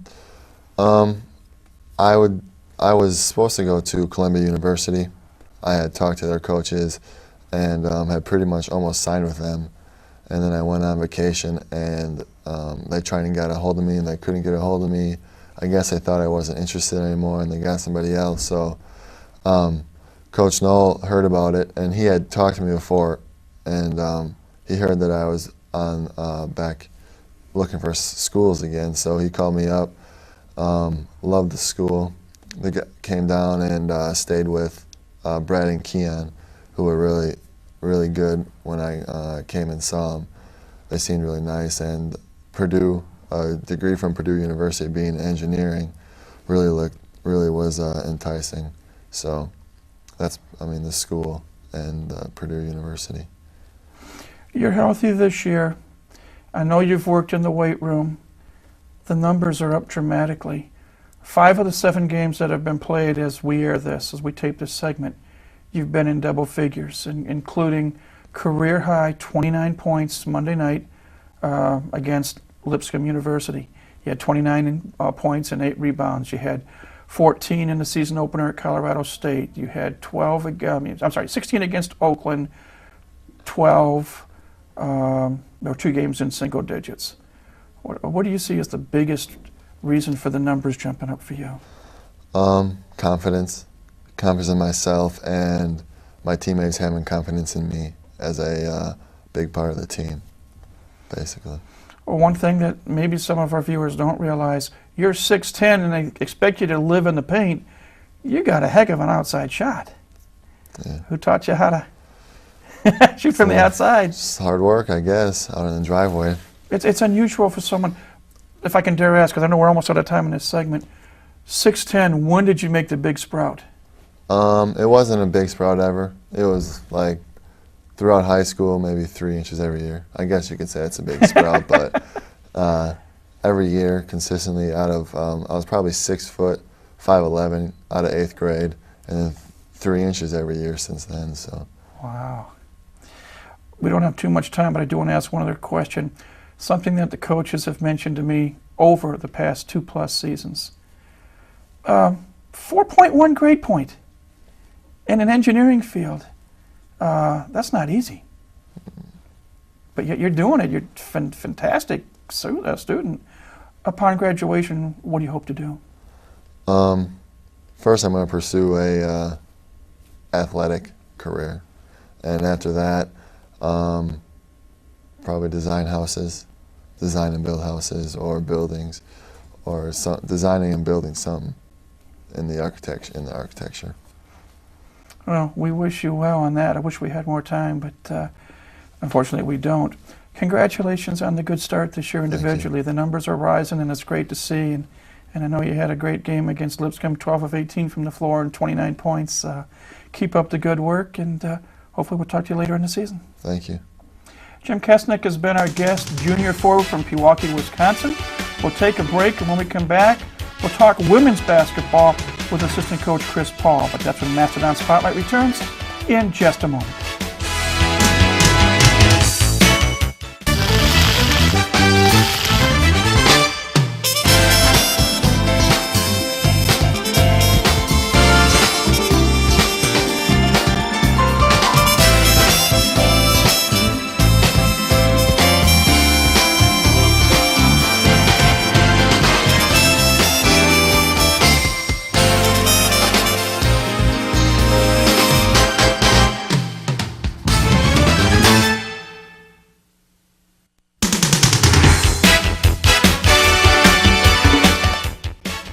welcome back to Mastodon Spotlight. Time now to turn our attention to women's basketball. And we have with us the number one assistant on the IPFW women's basketball team. We welcome back to the program, Chris Paul. Thank you. Last week, an interesting week. 3 games that were played. The home opener against Ferris State, Division II team from the GLIAC, which didn't turn out as any of us had hoped. When you get stuck in the dagger with a 3-point shot with 9 seconds left and lose by a point, Right. it's never fun. Right. We'll talk about that game first, then we'll talk about the trip to Texas. Okay. Ferris State, home opener. Team played well in Minnesota, as Bruce had mentioned in an earlier program. The mindset going up against a Division II team for the opener at home. Well, part of the mindset was trying to get our 8 freshmen some experience on a floor. You know, I don't really think it mattered that it was a Division II team. It was still the home opener for 8 freshmen. And really, if you think about it, almost 9 freshmen, because Varia Bibbs really only played 10 games last year and then sat the second half out. So all we were trying to do is we weren't really trying to focus on it being a Division II team. We were focusing on the fact that it was our first ball game at home, and we were going to try to put a good effort out there on the floor. For the most part, I think we did put the good effort out. Defensively, we just had a lot of lapses, and Ferris State came in here with really nothing to lose. You know, a lot of times when you play a Division II team, they go up against a Division I, they feel like they're supposed to lose, so they have nothing to lose, and they came out loose. They got hot, they stayed hot, and we had a battle for the entire 40 minutes. When we look back at that ball game, I know you and the staff and the players knew Ferris's best player was a gal who played her high school ball in this area at DeKalb High School, and Bridget Horwitz. You got her with 2 fouls, 2 minutes and 38 seconds into the game, and she's on the bench. Looking back now, of course we're going to get into how the game evolved after that, but when you get the team's best player, 2 quick fouls, 2.5 minutes into the game, and she sits down, is there a natural letdown, or is that just fuel the fire more in most cases for the team to take it to the opponent? Well, I'm not sure there was a letdown. What I think happened was there were some other people for Ferris State who then stepped up. You know, we knew Bridget coming in. We knew Bridget very well because when we were, as a staff, were over at St. Francis, you know, our background was that we've coached AAU for years. Well, 2 summers Bridget played for me. And actually the last year that I coached, we qualified for the national tournament. We went down and played in Orlando. So I know Bridget very well. And we knew what she was going to do when she came in. And when she got in foul trouble, the staff, and I know the staff didn't, and I don't think the players really thought, well, Bridget's out, you know, we're okay now. I think it was just, we just continued to flow, and then some other kids from Ferris State stepped up, and they really didn't even miss her when she went out. Yeah, and the one person in particular, Lucy DeMartin. Sure. She ended up with 30 points, including the game-winning 3-point field goal, but she, more than anyone else, kept the Bulldogs in the game. They only trailed by 4 at the break, 44-40. And if my memory is correct, I think she had 16 or 17 points. I actually think it was 15. 15, oh, that's right, 15 in each half, you're right. 15 points at halftime, so she kept them in the ball game. Sure. But you're up, and you were controlling, for the most part, the tempo of the ball game. Second half, Bridget's back in the ball game, and all of a sudden, they went back to what I thought was plan A, and they had to get the ball inside to her. And she started hitting. Right. And she didn't miss. No. And they got hot. Well, we had an opportunity, like you said. We were up 4. We were playing at home. Bridget had taken the whole half off. We had an opportunity to come out in the second half and really open it up and shut them down. Because I believe if we would have jumped out on them, then they would have started, the doubt would have crept in. But what happened is early on, they came out, they tied it up. Bridget hit I think her first 3 shots, first 3 times she touched the basketball, and then all of a sudden they started fueling off of that, and then it was just nip and tuck the whole way. Well, they took the lead, and we were able to tie the game up on a Hillary O'Connell 3-pointer, and then we had 2 free throws with 19 seconds to go, and I think it was Courtney Nicely. It was Courtney. And we're up 84-82. And you called the timeout. You beat Ferris to the punch.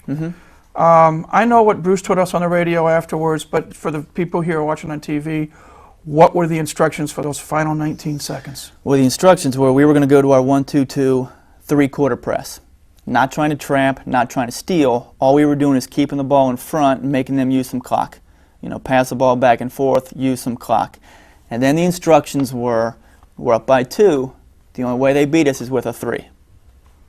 And you know how it ended. Yeah, they beat us with a 3. You know, unfortunately, we do have, and I'm not making excuses because eventually freshmen have to step up. I mean, when you've got 8 of them, you can't make excuses all the time. But, you know, being that they don't have a lot of college experience, you know, I believe that they had a little bit of a lapse. You know, they forgot what we said. They got so caught up in the situation.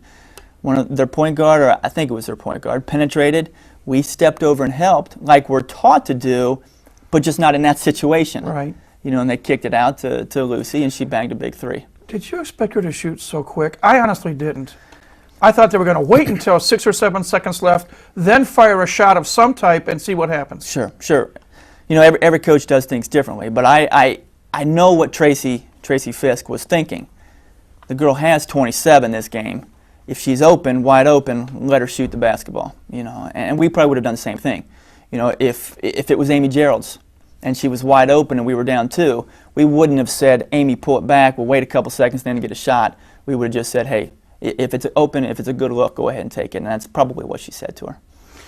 Well, unfortunately, the final score was 85-84. Mm-hmm. Quick thought, we're almost out of time in this segment. We're going to hold off the next 2 games until the next time we talk directly. But right after that ball game, what was said in the locker room? That's you can say on the air. No. Well, we're not the staff. We're not the type of staff that does that. You know, we do get angry, but we're not the Daubers were down. There's no, you know, that was a game that could have, should have, but wasn't. Sure. What we had to do was we had to let them know that they have to come to play every day. It doesn't matter if it's a Division II team or Division I team or NAIA team. If you don't come to play, you're going to get beat. And that was the message that was addressed. But we couldn't really dwell on it because we have to turn around and we have to go to Texas and play 2 ball games and then come back and go to Toledo and Detroit, and it's just nonstop. So if we let it really affect us that early in the season, we could have things could spiral. So we tried not to do that. Well, that was the home opener. There were 2 other games played, but we're going to delay talking about those 2 games to another segment. When we come back, we're going to be joined by some members of the women's basketball team. Initially, we'll see junior Amy Geralds and sophomore Faria Bibbs. I knew I'd screwing that name up all week. But Faria Bibbs and Amy Geralds will join us in just a moment when Mastodon Spotlight returns, so stay tuned.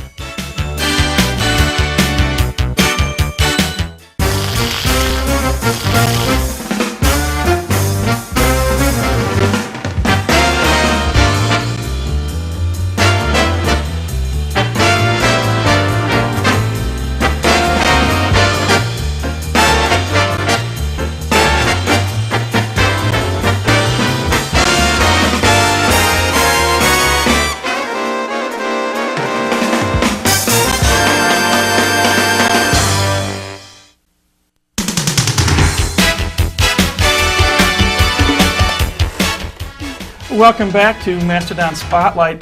Time now for the student-athlete interview portion of our program. And this week in this segment, we've got 2 members of the women's basketball team, along with assistant coach Chris Paul.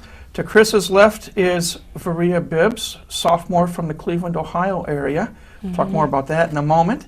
And to V, as we like to call her, and she likes to be called, I think, her left.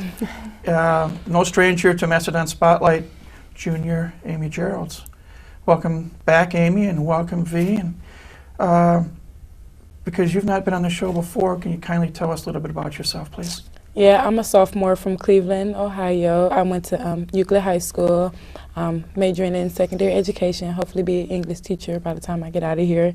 And I'm just happy to be here. What led you to come from Cleveland, Ohio to Fort Wayne, Indiana? Well, actually, I was looking to go to Division I school all along. And it was so funny because I only had 3 days or less to make my decision because Coach Semesco, who I was recruited by, called me up and he's like, I seen you at a camp and we want you to come visit. So I had 1 day to come visit, and after that I had 2 days to make my decision. And I liked the campus, I liked what the program was about, so I decided to come.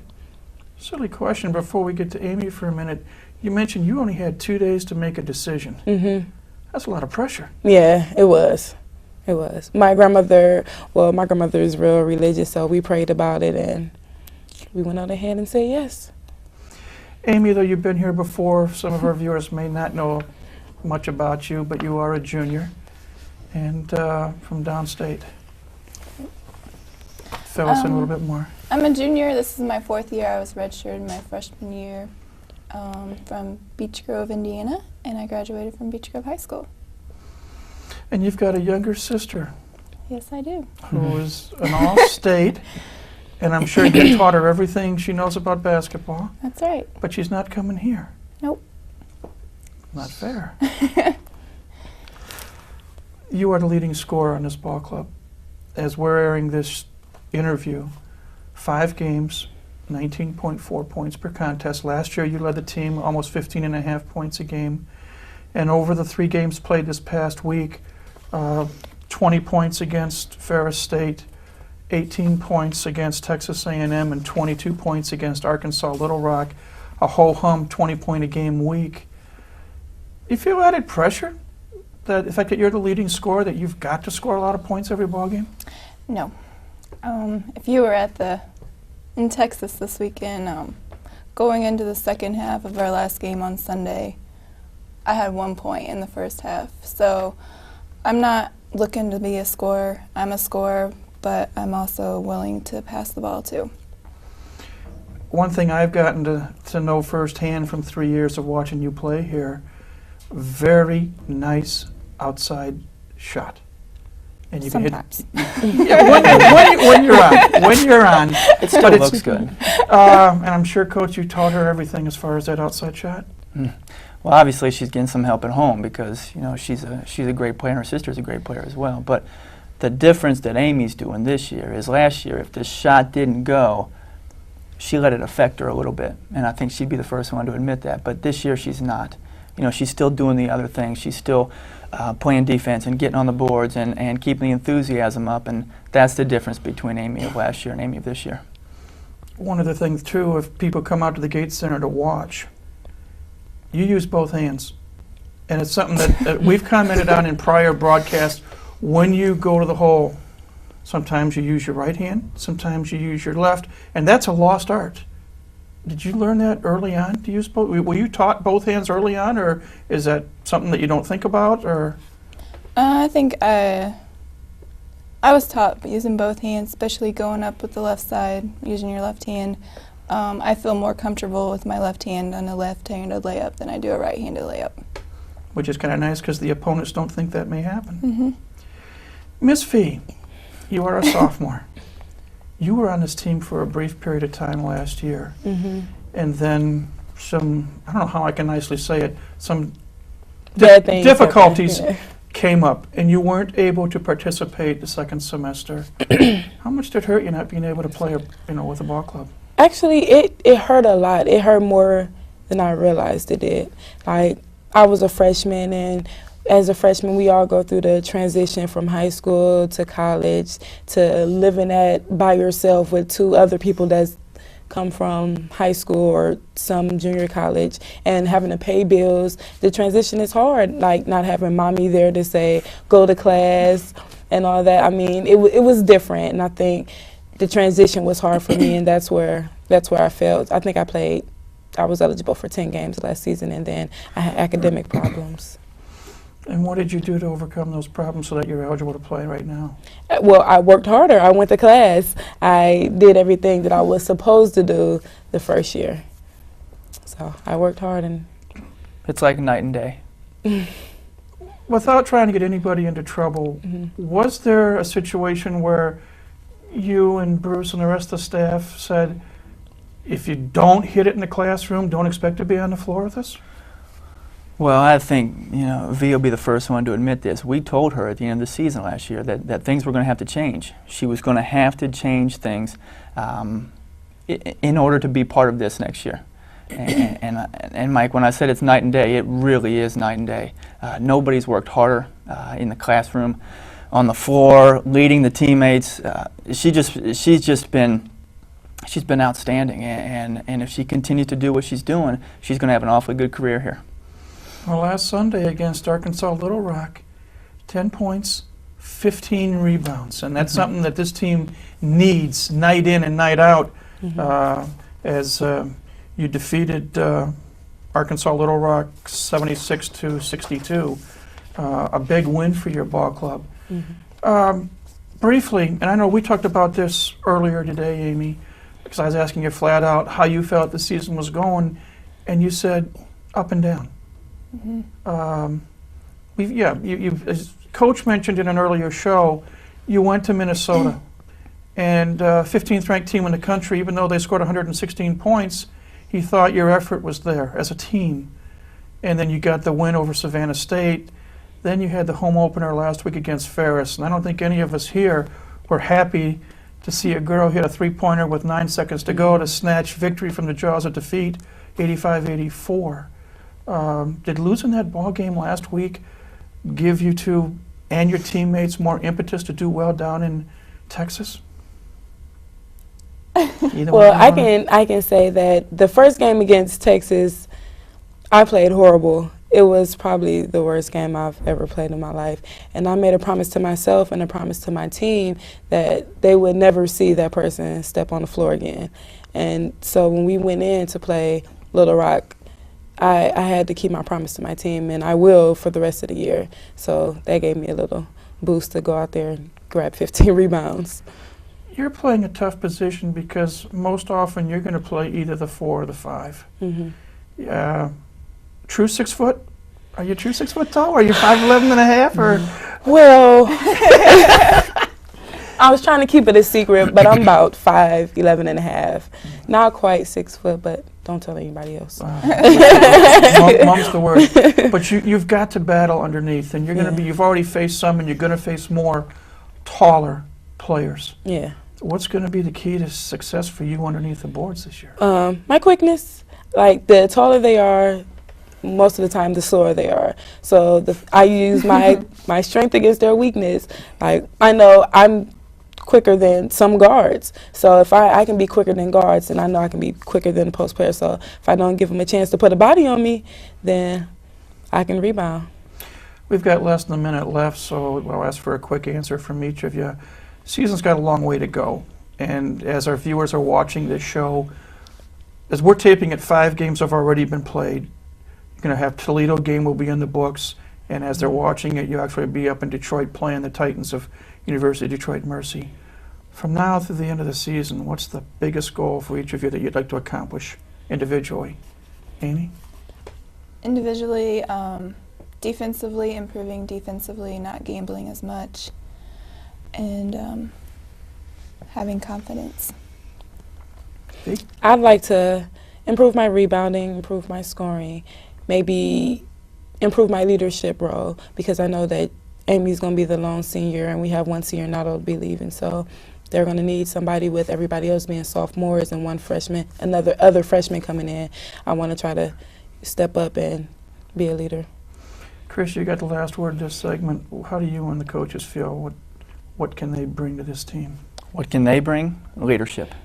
You know, with 8 freshmen, they have to be the role models for the younger players, and the younger players are going to feed off these two, as well as Courtney and T. So it's very important that they just lead by example, and they're doing a good job of it right now. I appreciate you coming in, Amy. I know you've been with us before, and somewhat to some degree your old hat. Faria, thank you much for coming in. I know it was short notice as well. Continued success to both of you as the season progresses, and we'll see what happens from here on out. But again, thanks for coming in. Thanks for having me. We have had 2 of the members of the women's basketball team as our guests, sophomore Faria Bibbs, junior Amy Gerald. We're going to take a break. There's another member of the team that I had a chance to speak with a short while ago, and from a unique location. And you will see our interview with sophomore Courtney Nicely, direct from the training room. That's when Mastodon Spotlight returns in just a moment.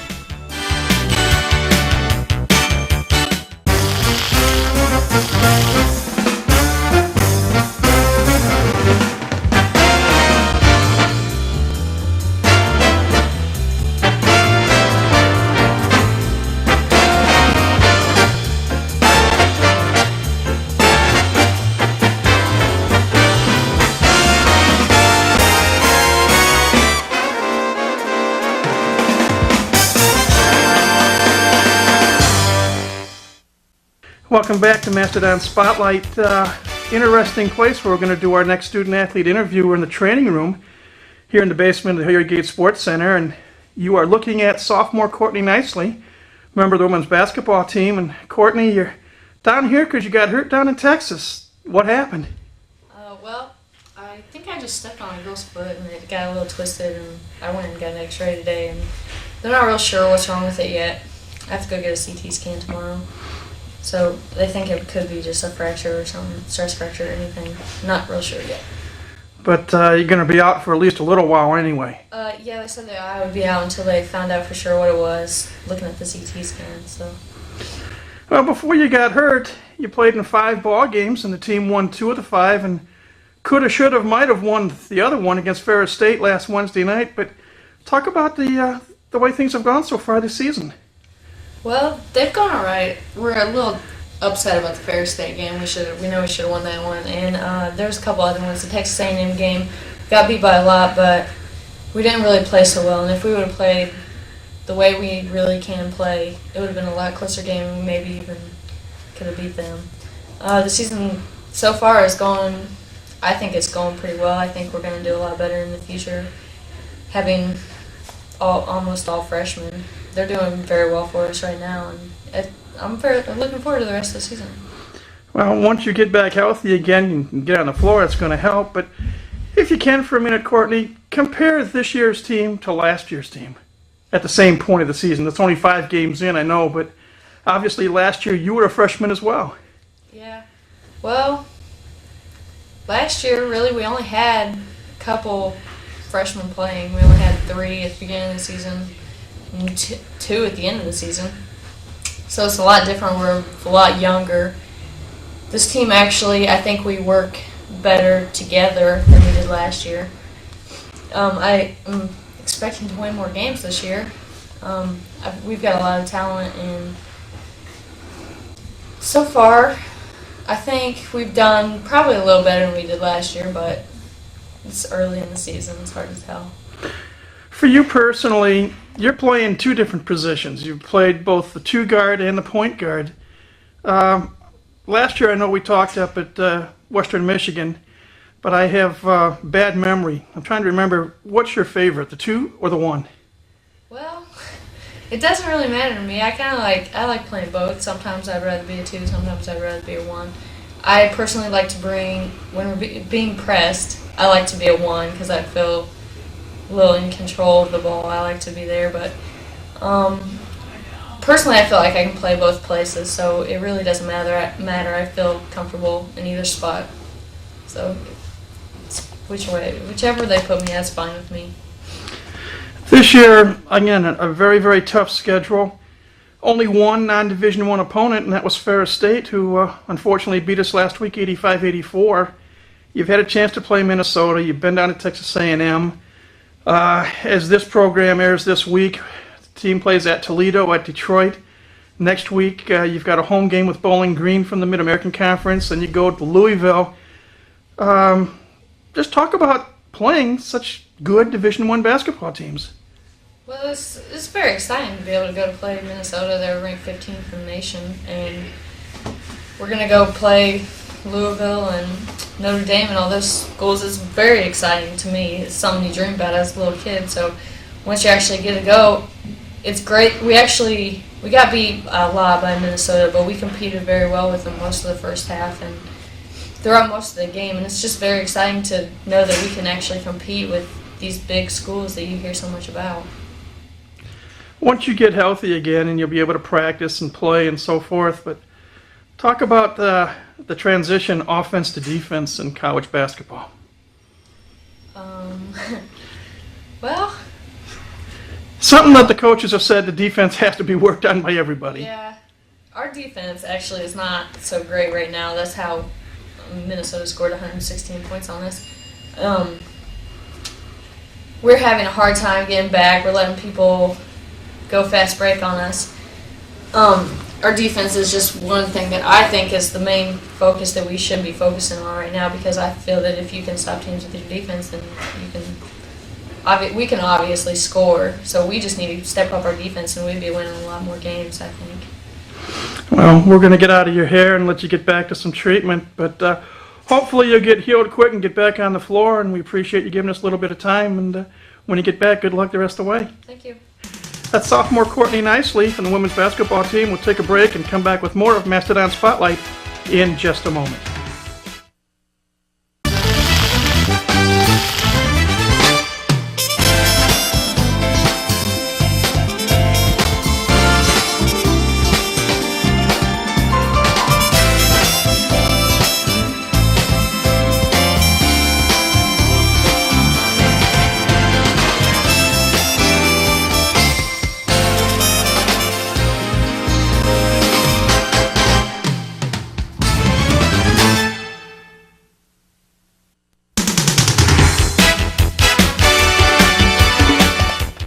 Welcome back to Mastodon Spotlight. Coach Chris Paul is back alone, minus players. And before we talk about the Texas trip and the 2 games this week, a brief word on the 3 players. Amy Gerald's third-year veteran junior. Faria Bibbs was a delight to talk to.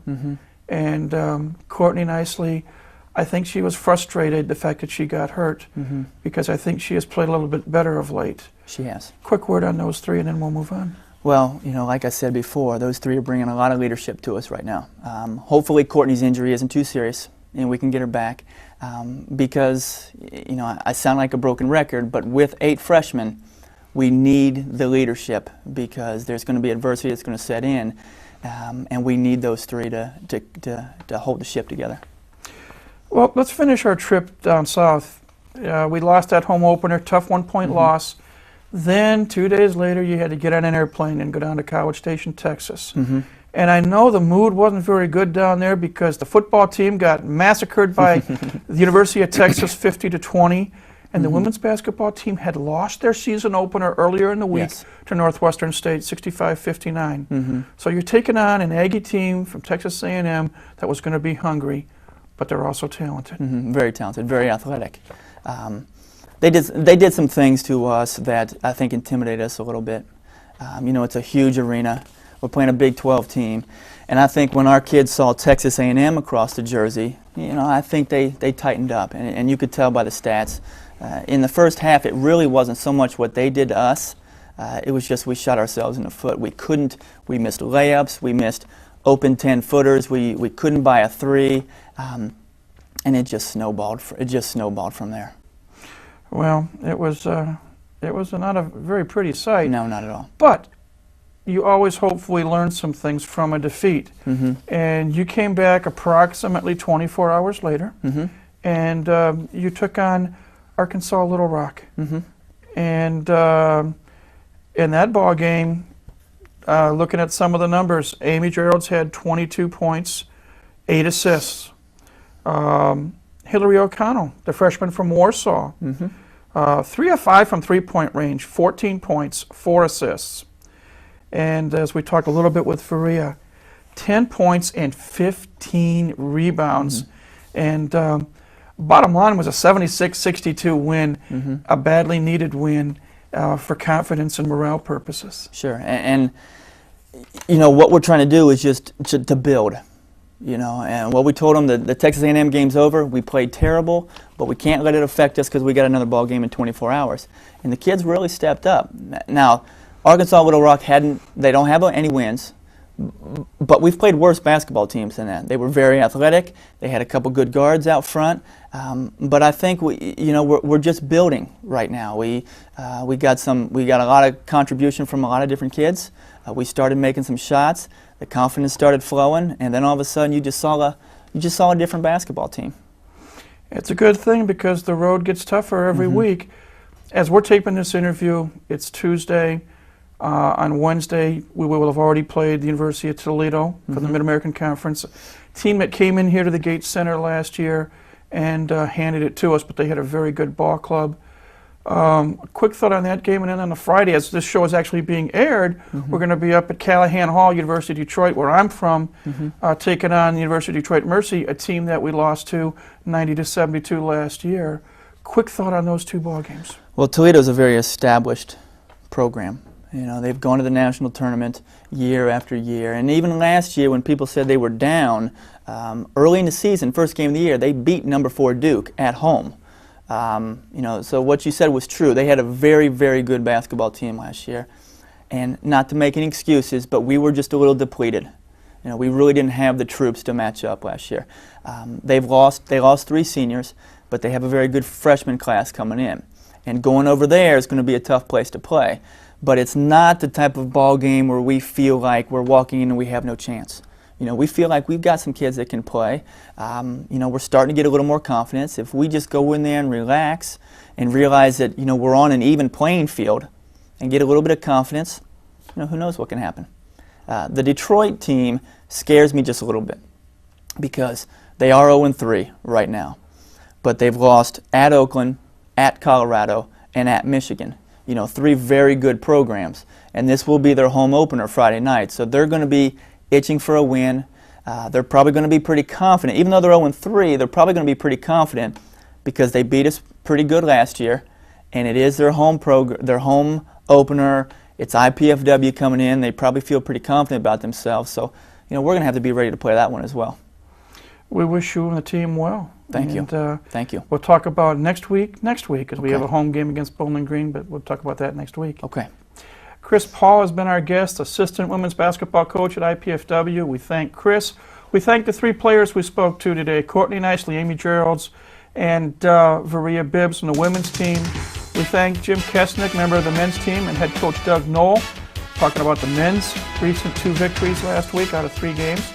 And as always, we thank you, the viewer, for tuning in to see what's going on with IPFW athletics. Next week, men's team is on the road. They do have a home game with Aquinas on Tuesday night, and then they're going to be playing at Wyoming Thursday night and Nebraska on Saturday.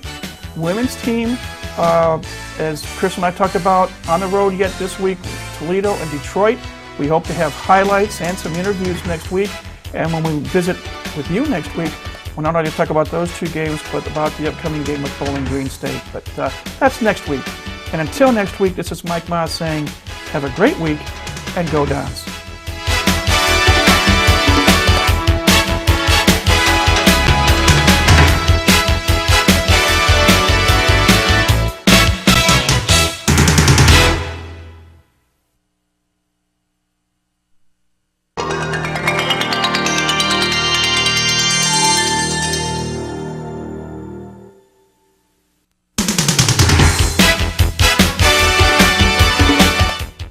It's been a rough last 10 days or so for both our men's and women's basketball teams here at IPFW. On this week's edition of Mastodon Spotlight, we'll take a look back and see what transpired with both those teams, and we'll do a season in review for the women's volleyball team. It's basketball and volleyball on the menu this week on Mastodon Spotlight, and it's coming up next.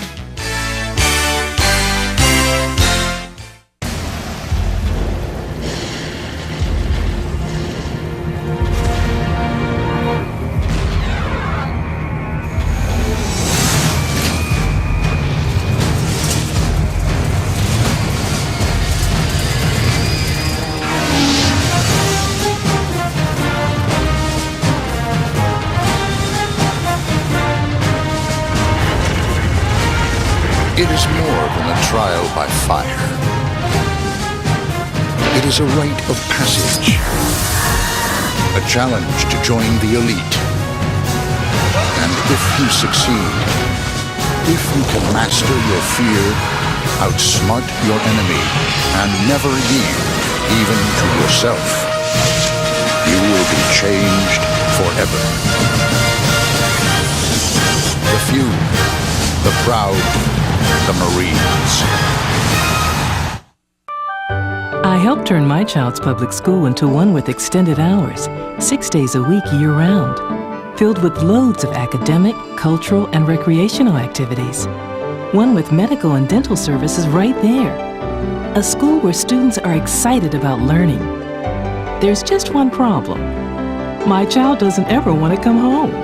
Turn your school into a community school for excellence. Find out how. Call 1-877-LOVE-TO-LEARN.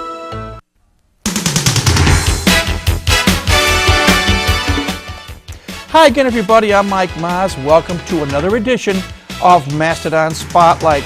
Well, as I said a moment ago, it's been a rough period for both the men's and women's basketball teams here at IPFW, about the last 10 days or so. And we're going to do a little review now of what has transpired with each of those teams. And we're going to begin with men's action. As you may or may not know, the IPFW men's basketball team started off the year losing their first 5 ball games, but they finally broke through and defeated Eastern Kentucky here at the Gate Sports Center. And then a week ago, Monday night, they traveled down to Nashville, Tennessee to take on the Bisons of Lipscomb University, a team that came in here to Fort Wayne last year and defeated the Mastodons. So Coach Doug Knoll and the troops had a little bit of revenge on their minds, and they went down to Nashville and they took on the Bisons. And in that contest down in Nashville, the Bisons took an early lead, extended it for most of the first half. IPFW was finally able to mount a rally. And just a few seconds before halftime, Jeremy King hit a free throw to give the Mastodons a 34-33 halftime lead. And then in the second half, IPFW extended the lead and eventually won the game by a score of 79-73. Key performance in this contest was the play of 6'10" junior forward Jim Kesnick out of Pewaukee, Wisconsin. Jim scored a career-high 29 points and also pulled down 8 rebounds to lead the way for the Mastodons. And Jim was 12 of 18 from the floor, 5 of 6 from the free throw line. Jeremy King, the 6'6" senior out of Toledo, Ohio, chipped in with 15 points and 7 rebounds. And senior Brad Knoll out of Spring Arbor, Michigan, came off the bench to score 12 points and dish out 3 assists. So things were looking good. A nice trip down to Nashville, and the Mastodons won their second game in a row, again 79-73 over Lipscomb University. Well, they came home and had a day to go to classes, go rest, and then they got back on the airplane and headed out west to Albuquerque, New Mexico, where they were going to play in the pit against the Lobos of New Mexico. And unfortunately, last Friday night, things didn't go well. The Dons missed their first 8 shots from the floor. New Mexico was hot. And when all was said and done, final score, New Mexico 91, IPFW 66. New Mexico put 5 players in double figures. IPFW was led by David Simon, the 6'9" sophomore transfer from Loyola, had 13 points, 7 rebounds. Jeremy King had 11 points, and Brad Knoll, again coming off the bench, had 10. They were the only Dons in double figures. Tough loss for the Dons. They flew back home. And then on Tuesday night, they had a game with Aquinas College out of Grand Rapids, Michigan, a NAIA Division II school that Doug Knoll was familiar with, having played against them when he was coach at Spring Arbor. A game that I think most everybody in the place thought IPFW was going to win, perhaps should have won, but unfortunately that was not the case. Aquinas came out on fire, hit 67% of their shots in the first half, had a 6'2" senior guard by the name of Chuck Schuba, poured in 24 first half points. IPFW went into the locker room trailing 51-33. Dons made a big comeback, took them just under 9 minutes to erase that 18-point deficit, tied the game, actually took the lead on a couple of occasions, but Aquinas came back. Game was tied at 78 with under 2 minutes to go, but the Saints scored the last 6 points of the game and walked off the court with an 84-78 upset win. Key performance for IPFW, Jim Kesnick, another career night, 34 points on 13 of 16 shooting and 8 rebounds. Rick Wyant from Franklin Central had 11. They were the only Dons in double figures. Tough loss. The Dons now 2-7. This week they're playing at Wyoming and at Nebraska. And then next week, Friday, they're at the Coliseum to play Oregon State from the Pac-10. So tough week for the men's basketball team. Women's team also had some problems. They were on the road twice last week. They went down to Toledo, Ohio to take on the Toledo Rockets from the Mid-American Conference. And again, Toledo got out of the gate early, got a good lead. IPFW fought back, cut the lead to 34-31, and then a gal from Toledo hit a 3-point shot at the buzzer to give Toledo a 37-31 halftime lead. They extended it a little bit in the second half. IPFW made a run, 10-2 run to tie the game at 50. But unfortunately, they just couldn't hit the shots, and they dropped the contest by a score of 64-57. 2 players in double figures for IPFW. Ashley Elmore had 11 points, and Amy Geralds was held to 10 points. The Dons just couldn't hit the shot. They only hit 33% of their shots from the floor, and they dropped a tough 64-57 game to Toledo. Then on Friday night, they went up to Detroit, took on the University of Detroit Mercy Titans, who they lost to here at the Gate Center last year. And they got out to a great start, hit 4 of their first 5 shots, had a 10-2 lead a minute and a half into the ball game. But then, I don't want to use the word tragedy, but injury befell the Dons. 8 minutes into the contest, Amy Geralds went for a loose ball, ended up diving headfirst into the bleachers, and she suffered a separated shoulder. And that seemed to take the starch out of the Dons.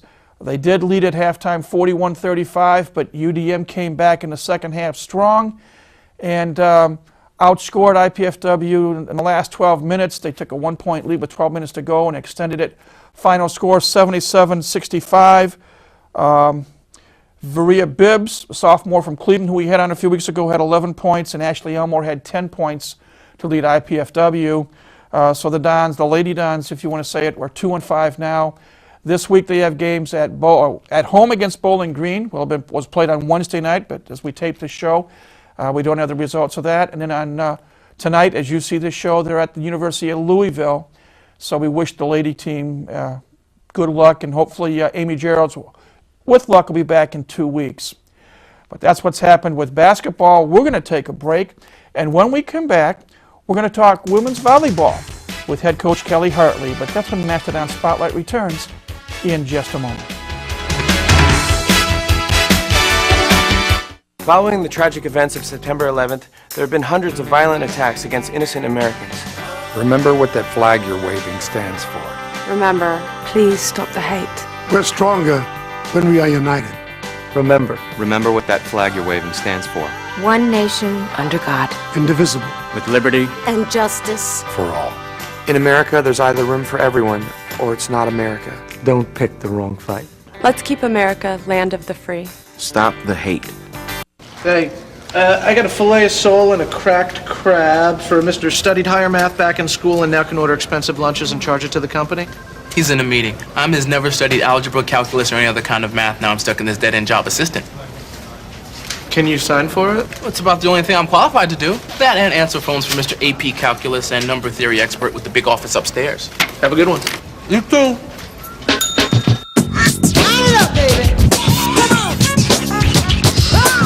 May he bless you and keep you.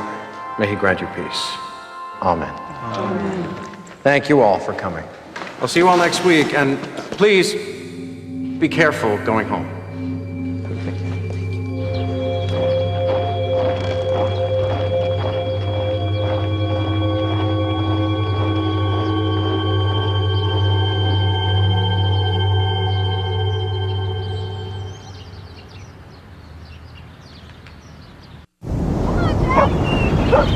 This is me, and my mom and dad, and my big brother Alex, and Jack. This is the day I learned that sandals got their name from sand, and that the ocean is bigger than all of us. This is the day we all got to forget I was sick. This was my wish.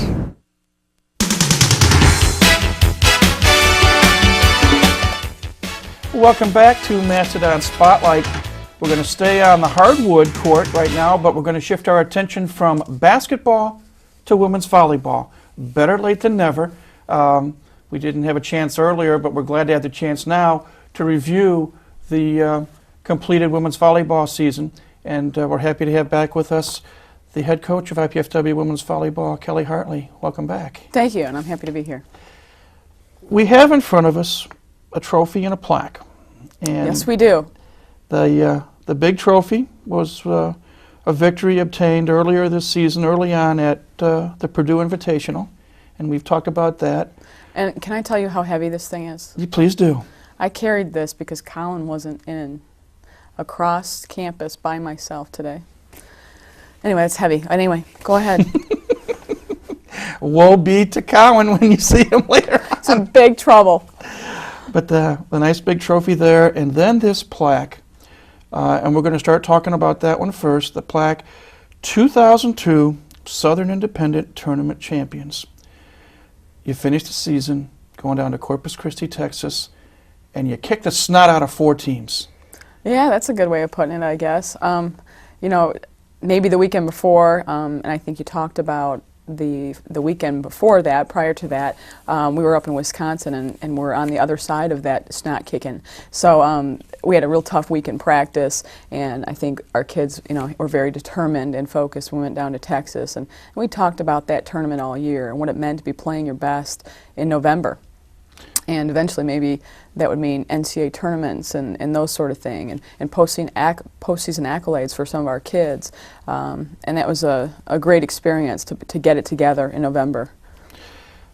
As you mentioned, and you've been on the show many times this fall, the goal, play your best volleyball down in Texas. And as you just alluded to a moment ago, the weekend prior, you went up to Wisconsin, and for lack of a better phrase, you had your lunch handed to you by both Wisconsin Green Bay and Wisconsin Milwaukee. Yeah, we didn't play well. Lindy Bankowski, our sophomore setter, and she does make us go, and I think maybe even her teammates didn't recognize what she does for our team in terms of playing backcourt defense and a whole lot of things. Getting to balls that otherwise, you know, out of system, she makes something happen. In transition, she makes something happen by running down those digs that are out around the 3-meter line and making that work. She's so quick. She was injured that weekend and didn't play. And Ashley Roth, a freshman from Leo, does a great job, and you know, but maybe just isn't quite ready for that position. And our team just didn't, you know, it was a chemistry issue that in Wisconsin it just wasn't working. So that week in practice, preparing for Texas before we left and practiced down there, we had some good practices in Texas as well. And didn't do a whole lot of, you know, going to the beach and all this other stuff. And Corpus Christi is a great area because our primary goal was to win that tournament first. From a mental standpoint as the coach, knowing how badly you wanted your team to be playing their best by the time you went down to Corpus, that weekend in Wisconsin, how difficult was it to get the gals prepared for these 4 matches? Well, it wasn't difficult for me. Wonderful. I mean, I think the last week in practice I became a little bit more irritated with some things that maybe festered a little bit too long, and you know, and as coaches, you know, we make mistakes too, but we addressed some things that last week in practice, and I think that kind of re-energized us and prepared us a little bit better. So, and the important part about playing well in November, or you know, when you're in a conference and that type of setting that we were able to play in Texas, that can mean NCAA tournament or no NCAA tournament, regardless of the type of season you've had. So even though we were a 500 or so team, we could have still gone to the NCAA tournament if that was a conference tournament and a vehicle to getting to the NCAA tournament through an automatic berth process. If, for example, like the Mid-Con has an automatic berth, the Horizon League, those schools we played in Wisconsin, which are in the Horizon League, that school has an opportunity to get an automatic berth to the NCAA by winning their conference tournament in November. So regardless if you lost to so-and-so and played well that weekend, if you win that tournament in November, you're going. And that's what that means. And there are a lot of good teams, great teams in fact, with fat records of like 2 losses on the season who lose or get upset in their conference tournament, and that loss costs them going to the NCAA tournament. That's what playing well in November means. Take it one step further, hypothetically. Is that fair for a team that may go 23-4 and gets beat in the conference tournament not to be able to go as an at-large team? Well, it's fair because those are the rules and we all know them. So yeah, it's fair. Now you get into, is it right, and are we doing things right as coaches, and the Division I mechanics of getting to the NCAA tournament? I don't know. I think there should be some reward for having a great season, not just playing well one weekend. But the reality is that conferences who have one automatic And the whole ranking system and regional system and the committee who meets that weekend before and decides who gets those at-larges, it's very political. A loss to this team doesn't mean as much as a win against this team. It's very political. And they pay attention to those power rankings and so forth. For example, I believe at least 7, maybe 8 teams in the Big Ten got in. Wow. Because of the at-large system. And the Big Ten is a strong conference, and Purdue, who did not have a good year, we extended that team to 5, but lost to them. So that tells you that's a very good conference. They should be getting a number of at-larges. I don't know how I'd feel about being the 8th place team and going to the NCAA tournament at the end of the year when a team on the West Coast who is 30-2 doesn't get to go. So the process needs to be looked at. It's been looked at by me, but no one's asked me. So, but that puts it in perspective what that one weekend can mean to a team, and the hopes of going to the NCAA tournament and extending your season, and that's what it's all about. If we can briefly, and we'll put the old memory bank to work, let's talk about those 4 matches. You first took on Texas A&M Corpus Christi, the host school. Correct, and they were a good team. I'm going to stop you right there and talk about that, because that was huge to start out playing against the host team. They were a big team. They had some big kids, and they'd had a good year. We went 4 with them. Neither team had particularly high hitting percentages. It went back and forth. I did bring some notes here because it was a while ago. In Game 3, we pulled out Game 3 by a score of 33-31. That was huge.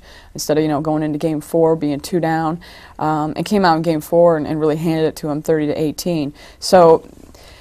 That was a great match, and I think it really set the tone for the rest of the weekend. And as far as performances, Fabiana Souza, our freshman, who we moved back to the middle, had 25 kills that match and a fat hitting percentage. Janelle Pollard had 16 kills, and Kirsta Solberg had 8 blocks. Our team had something like 14 blocks that match. And if you saw our team play at all, we don't have 14 blocks many in a couple week span. So we just played very, very well that match. You won that match, and then later on you took on Texas Pan American, and you cleaned them up in 3. How much do you think the fact that you knocked off Corpus Christi and played well progressed and set it up for that next match? Well, and I mentioned all these people. Mo Meinhardt had like 20 digs in that first match. Everybody contributed to that first win against Corpus Christi. And, and I pointed this out to our kids later, and Scott, our trainer, is the one who first noticed it. Coming to the middle and that celebration thing, which my father can't stand. Why do the girls go to the middle and, scream and holler? Well, because that celebration and that momentum is so important in our game. And sometimes it looks token, and sometimes it looks genuine. Where Scott noticed this. Our kids were like running to the middle and hugging one another after every point. They were so excited to be there, and that chemistry was just working, and the support of subs going in and out, and everything was extremely positive. So I think after we won that match, we were just very confident going into the next match against Texas Pan American. And that, again, that was a good team. They didn't play well against us. I don't know how much of that was, what we did to them, so to speak. But, they didn't play very well. They weren't ready for us. Well, yeah, you took your team, went to bed, got up the next day, and you took on Centenary College out of Shreveport, Louisiana. You beat them in 3 straight. And they had a challenging year. What I was proud of and concerned about before that day was that our team saw those teams play, and maybe we're thinking, we're better than them, and we beat the best 2 teams already. This is easy sailing today, and take those teams lightly. So we were very concerned about that to begin the day. But that didn't happen. We still maintained a very high level of play and energy, and we're excited, every point. And it was a great day for Amy Grove, our senior. Amy Grove had a great day. She finally was healthy and feeling good, and she played a lot that Saturday. And in the final match against Lipscomb, she played really well. That's great. Mm-hmm. That's great. Yeah, as I said, you finished it off. You took out Lipscomb in 3. 4 wins in 2 days, and you lose only 1 game. Nothing short of phenomenal. What was the feeling like after that Lipscomb win when you knew you won? I was just really happy for Amy, our senior, to end her career that way. And our kids, I mean, were so excited and had to watch them have fun. I mean, that's what, as a coach, you want them to walk away with that type of experience, and that's what it's all about. So it was a great feeling. It was a great way to certainly get on the plane and go home. And Colin coddled this on the plane. I do have to tell you something kind of funny. We took the minivans back. We had 3 minivans that we traveled with, and dropped the team off at the airport. And Colin and Scott and I were returning the minivans, and it's bright, very bright and early. And I got us lost, maybe. Never do that. And anyway, we get on the bus that takes you back to the airport, and we hit a bump, and Colin goes flying, drops the plaque, it like breaks, the thing falls off, and all Scott and I could do was just laugh really hard. But he'd been coddling this thing, and he breaks it. I give Colin a hard time, but Colin is really invaluable to this program. He does all those things that I really don't like to do, and I'm not very good at. I mean, sitting in front of a TV monitor, a lot of coaches can sit there and watch tape a long time. I have no interest in sitting anywhere a long time. And he can sit and do that and give me good information because he knows the game so well. And when I get a scouting report, on paper, and he puts things in order by rotation for me, I can make decisions and talk to my team about it and know what I'm talking about and make decisions based on that information without spending. He spends a lot of time in front of a monitor, and that's, if your technical people here can appreciate that's some time-consuming stuff and technical ability there and focus, and he does that really well for us. He breaks stuff now and then, but that's okay. Well, we'll mention it to him next month. We hope to have our annual Assistant Coaches Roundtable show, and we'll bring it up when we talk to him. I'm sure he'll get his in on me, too. We've got a lot more to talk about here on Mastodon Spotlight as we do our season review of women's volleyball, but we're going to take a break. And when we come back, we're going to be joined by 2 members of the women's volleyball team, junior Sarah Leffers and junior Kirsha Solberg. But we'll talk with those 2 ladies when Mastodon Spotlight returns in just a moment.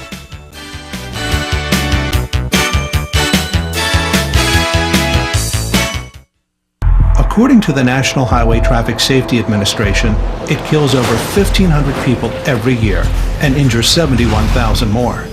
Inadequate sleep has been linked to health and safety risks, even premature death. But today, new treatments are helping millions get the sleep they need.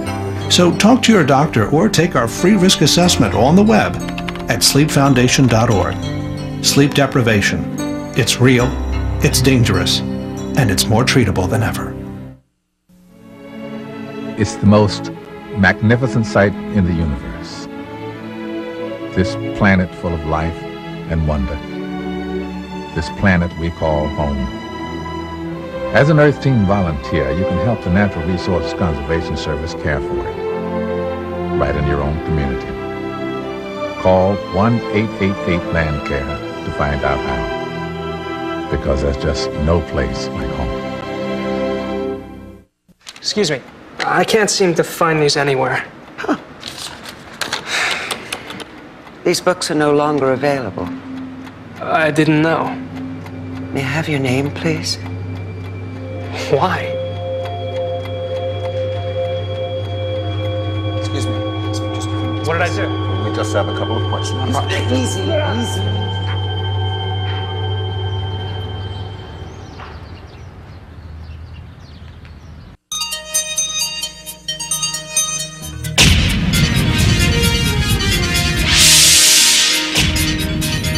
A Stargate.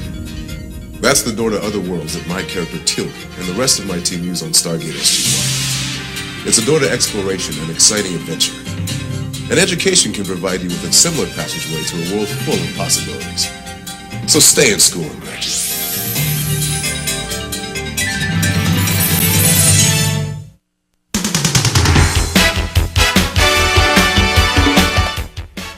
Welcome back to Mastodon Spotlight.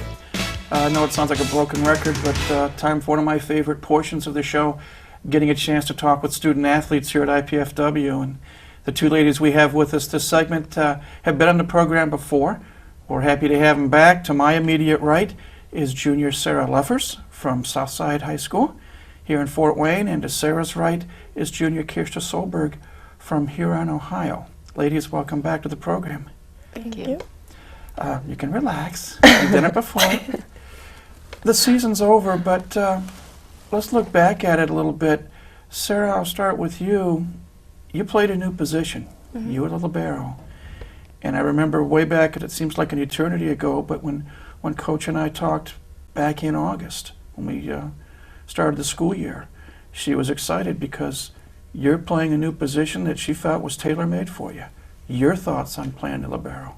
I really enjoyed it. It was a lot more fun for me this year because I was able to be on the court the entire time, whereas last year I was only there for 3 rotations, so it was easier for me to come in the game and be a part of everything. For the benefit of some of our viewers that may not have been around all year, exactly what does a libero do? A libero is a defensive specialist where you can only come in and play defense. You're not allowed to serve and you're not allowed to attack the ball. So you just pass and play defense, basically. But at least you're on the court. Yes. And Kirsta, you did a lot of everything. Primarily an outside hitter, if my memory is correct. No? Middle. Middle. Yeah. So much for my memory. But you did a bunch of different things. You were one of the leading attack hitters on the team. Talk about your season. Yeah, like you said, I moved around a lot and ended up in the middle because that was the best place for the team and me to be for blocking purposes. And Well, let's look back at the accomplishments of this team. It's the first full year as a Division I school for women's volleyball. And it seemed, like I say, it was 4 months ago when you went to Miami of Ohio and started the season, or nearly 4 months ago. But the two highlights, the plaque and the trophy that we're looking at here, had to be winning the Purdue tournament and then winning the National Independent Tournament.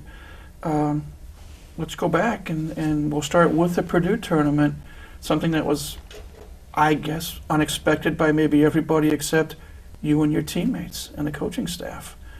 In retrospect now the season's over, how gratifying was winning that tournament at Purdue?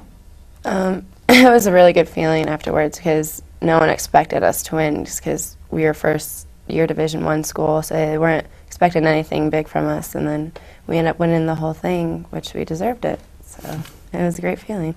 Kirsten? yeah, I think it was a lot of fun because we were kind of the underdogs and we just came in and had fun and played well, and it was really exciting because we were beating some good teams and ended up coming home with the trophy. You won that tournament, and you had some ups and downs. I think both of you would agree that there was a little bit of inconsistency this year. You'd be playing real well one match, and the next match you got hammered. I know Coach said all year that wanting to play in the independent tournament at the end of the year was important, that she wanted you playing your best volleyball. Well, prior to going down to Corpus Christi, you made a trip up to Wisconsin, and you got beat soundly by both Wisconsin-Milwaukee and Wisconsin-Green Bay. From a player's standpoint, what was the mental attitude like for those few days prior to, from the time you got beat up in Wisconsin to getting on the airplane and going down to Corpus Christi? I think it was mentally really hard that weekend, and then afterwards we just refocused on what our main goal was for the year, and it was to win the tournament, so it was just a refocusing of what we needed to accomplish together. Talk about the tournament. I mean, you cleaned up. 4 matches, 2 days, and as a team you only lost 1 game. You won 12 out of 13 games, so obviously you gals got it together and played well. Any particular highlights that come to mind looking back to that weekend? We just played really well together that weekend. Everyone was excited and knew that this was our main goal for the entire season. I think everyone really brought it together because of that reason. It was a lot of fun. What was it like getting that plaque when you won the 4th match and you beat Lipscomb and you knew that you were the champions of the independent tournament? What was the feeling like? It was a great feeling just to know that most teams can't finish their season with a win, and we were able to, and it was our own tournament, well, not our own tournament, but our independent league tournament. So it was something really nice to have. As you say, not many teams, with the exception of maybe the national champion or maybe a few teams that don't qualify that may win their last match, but you gals won your last 4 matches. Mm-hmm. And I think it's got to be a good feeling getting ready to go into next year, which will be the final year for each of you as far as participants. Between now and then, what are you gals going to be doing? Working out a lot, just going in the gym and doing as many reps as I can, and helping out my teammates with their conditioning and everything that they need help with. Kirsten? Yeah, the same thing, just working hard, and I think everyone needs to get a little bit more consistent with everything, and because as we showed this year that we have a lot of talent and a lot of potential, but we're kind of up and down, so if we can get that to be a constant thing, then we could be pretty good. If I can back away for just a quick second, academically, I'm trying to remember, and I have a poor memory, as you both know. What are your fields of study here at IPFW? Sarah? Communications. Uh-oh, you want my job in about 3 years. And Kirsten? Graphic design. Graphic design. You got each of you have 1 full year to go, not just eligibility-wise, but do you hope to graduate a year from May, or? Yeah, I do. Yeah, that'd be nice. Uh-oh. Sound of hesitancy in your voice there, Sarah. Next year, what do you think and what do you hope to have happen as far as women's volleyball is concerned? Hoping that if we are in a conference to win that, and just, like Kirsten said, be a little bit more consistent, because we can be really good. Kirsten? Yeah, hopefully we have a winning record next year, and we show a little bit more teams that we can actually compete with them and win games against them. Well, I congratulate the 2 of you on the season completed and winning the 2 tournaments, which nobody can take away from you. Independent champions, you can't do much better than that. We wish you good luck, both academically and athletically, and we look forward to seeing you both on the court next year. Thank you. Thank you. We've had as our guests 2 members of the IPFW women's volleyball team, junior Sarah Leffers and junior Kirsten Solberg. We'll take a break, and then we'll bring Coach Kelly Hartley back, and we'll put the crystal ball on as we're going to look ahead to see what 2003-2004, or I should say maybe the 2003 season, holds for IPFW women's volleyball. But that will come when Mastodon Spotlight returns in just a moment.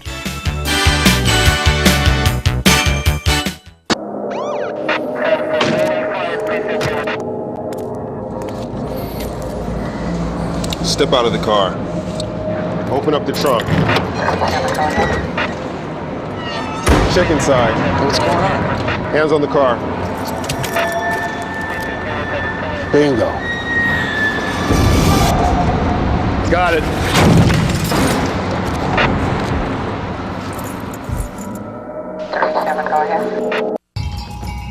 Today's teenagers, the way people talk, you'd think they can't do anything right.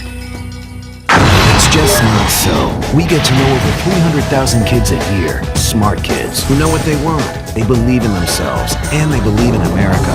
Some go straight to college. Others choose to learn leadership, discipline, courage, and commitment first with us. Today's military, making a stronger America, one good kid at a time. A new century is coming, and with it, 1,000 questions. Will your family ever be in harm's way? Will a small town in Texas be hit with a hurricane? Will your daughter ever need a new kind of blood treatment? We have no crystal ball for the world that awaits. Just one promise. We'll be there. In another lifetime.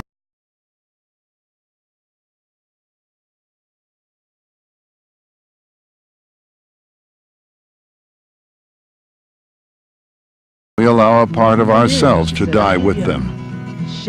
Help World Wildlife Fund protect animals in the places where they live by ordering a free action kit. Together, we can leave our children a living planet.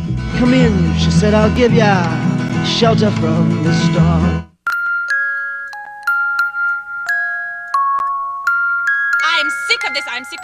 you. I'm sick of. I work 6 days a week. Who do you think you Stand are? up straight. Don't you ever talk back to me again! You just shut up! What are you crying about?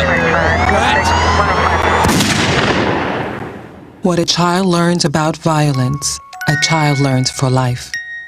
Teach carefully. We can show you how. Act against violence. Call 877-ACT-WISE for a free brochure. What is a hero? Are heroes born, or are they made? In after-school programs, your kids will uncover hidden strengths, discover they have the power to change their future, and find the hero inside themselves. Let us know you on after-school programs in your area. Call 1-800-USA-LEARN. After-school programs, helping kids find the hero within. I wasn't going to school because I was hanging with the wrong crowd. And one day I was put into juvie for 2 stolen cars, robbery of a house, and aggravated assault with a deadly weapon. When I was locked up, that's when I really realized that, it wasn't for me. Like, I was only in there 2 months, but to me that was enough. It'd be better for me to stay in school, just get my education. I think I'm happier now. I know I'm happier now.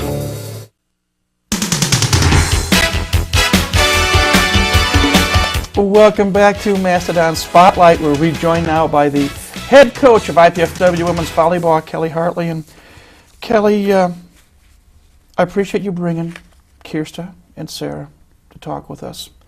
2 juniors who are going to be vital leaders for next year's team. As I mentioned, and you talked to me, you were excited going way back when at the start of the year because Sarah was going to play a new position that was going to be new for women's volleyball, the libero. I never pronounce it right anyway, but and she said she was excited about playing it. Now you've had a chance to complete the season. What were your thoughts about not just Sarah and Kirsta and the rest of the team, we'll get into them in a moment, but the fact that there was the change of going to the libero? I think it was definitely good for our team. I think it was good for women's volleyball, though. When you have your best passer on the floor at all times, not just 3 rotations as a defensive specialist, your ball control obviously is going to improve a bunch, which ball control improves, now offense improves, that sort of thing. So, and Sarah did that job. We asked her to pass every rotation we could get her in there. She gave, the other nice part was she gave people like Kirsta a break for a rotation. We asked Kirsta to play middle, play defense, and a ton of digs, pass, and she does a lot. So, and she jump serves. So that's a lot of work, physically and mentally. So it gave her a rest for 1 rotation. So she was able to spell people in that regard and be in for some of our bigger people who maybe don't control the ball as well. So that really helped from that standpoint. And we were lucky that we had somebody that fit that role and took a lot of pride in that position, not just someone who, well, she's better than this person, and it was a good choice, but not a natural fit. And I think that Sarah is a natural fit in that position. We have several people actually who could play that position well. Nicole Ray, another local student athlete from Northside High School, and she played that position a couple times and did a real nice job. So, in fact, one of the changes we made at the end of the year was going with a smaller lineup, giving up some offense in the backcourt because we used the back row attack a little bit, a lot there for a while, and put Nicole in, a defensive specialist, as well as use our libero. So we had a small lineup back there. Allie, a freshman from Michigan City, also got in and played DS a little bit, and we went with a smaller, quicker lineup back there, hoping to dig more balls and be a defensive-oriented team, and I think we are anyway, but Sarah spearheads that. Before we start talking about the other players, I do want to do a quick review of the players.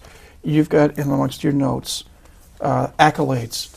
Yeah, I did print that out, so I didn't leave anybody out, and I don't know if people recognize that the independent schools, the 5 of us, did get together and in a nomination and ballot process where you can vote for your own kids and that sort of thing, voted on some postseason accolades for those 5 teams.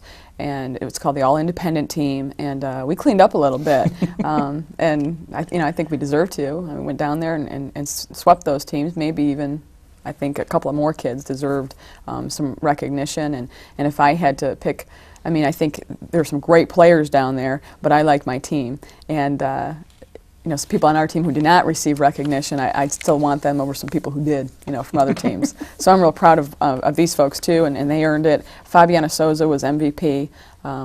She was MVP of the tournament as well as all-independent MVP for the season she had, as well as first team. Sarah Leffers was Defensive Player of the Year, as well as second team, all-independent. Lindy Bankowski was first team, all-independent, our setter, and then Kirsta Solberg was second team. So, and Kirsta had a nice tournament. It's nice to have the two of them on. Yeah. Okay, 14 and 18. 16 and 18. 16 and 18, I'm sorry. Yeah. Are you trying to get me fired? I can't count. What's happening? No. 16 and 18. I'll be the one fired. 16 and 18, but the nice thing, and as we talked to the gals, you finish the season on a 4-match winning streak. And I think Sarah said it best. Not many teams finished their season with a victory. Not only did we finish with a victory, but we finished with 4 victories in a row. Let's take a quick look back. 16 and 18. I know we talked many times. There were highs, there were lows, and the magic word of consistency was it wasn't existent for most part on this team this year. You know, and then these were our bookends of our season. You know, we started so strong at the Purdue tournament in a tournament exact same format as the tournament of the independent tournament. We had to play 4 matches in 2 days, which, given a choice, I will stay away from tournaments like that in the future. It's just very, very hard. And you know, we're lucky someone didn't get hurt or something like that. That last match against Western Kentucky, I think it was Western Kentucky. And that was they're an NCAA tournament team. I think they had 4 losses on the year that we beat down at Purdue. Didn't you give them their first loss of the year? Yeah, and that was, you know, I think the second or third weekend of the season. I'm not really sure right now, but you know, that was a great team. But playing 4 in a weekend is just really, really difficult. So we were, you know, happy with that result. And then you're right, in the middle it was up and down. We beat we beat 2 MAC teams. We're real proud of that. We beat Toledo. We beat Bowling Green, 2 Mid-American Conference teams. Wasn't it nice beating your alma mater? Both of them, Toledo and Bowling Green. I did my grad work at Bowling Green, so yeah, it was real nice. But then, you know, turn around and lose to someone that you felt like you should have played better against and maybe won. And yeah, consistency was what was missing. And you know, you can point to a whole lot of things. They start to sound like excuses after a while, though. We just should have played better more often. And I guess it's really disappointing when you see it one day and then 24 hours later, the same team, it's not there, and you can't point to a real reason why. That's frustrating. Blame it on Arnie. Blame it on Arnie? I'll get shot for saying that, but what the heck. Let's look at some of the gals. And you've talked about Sarah a little bit. You talked about Kirsta. Fabiana, freshman from Brazil. Considering that, you know, you went down, you got to go traveling, and you got to recruit her, and you got her up here. You happy with what you did in her first year here? Oh, I really happy and proud. I mean, I don't know her parents, and you know, if I could speak Portuguese, I would, you know, I'd like to call them and thank them, because they've just raised such a nice young lady.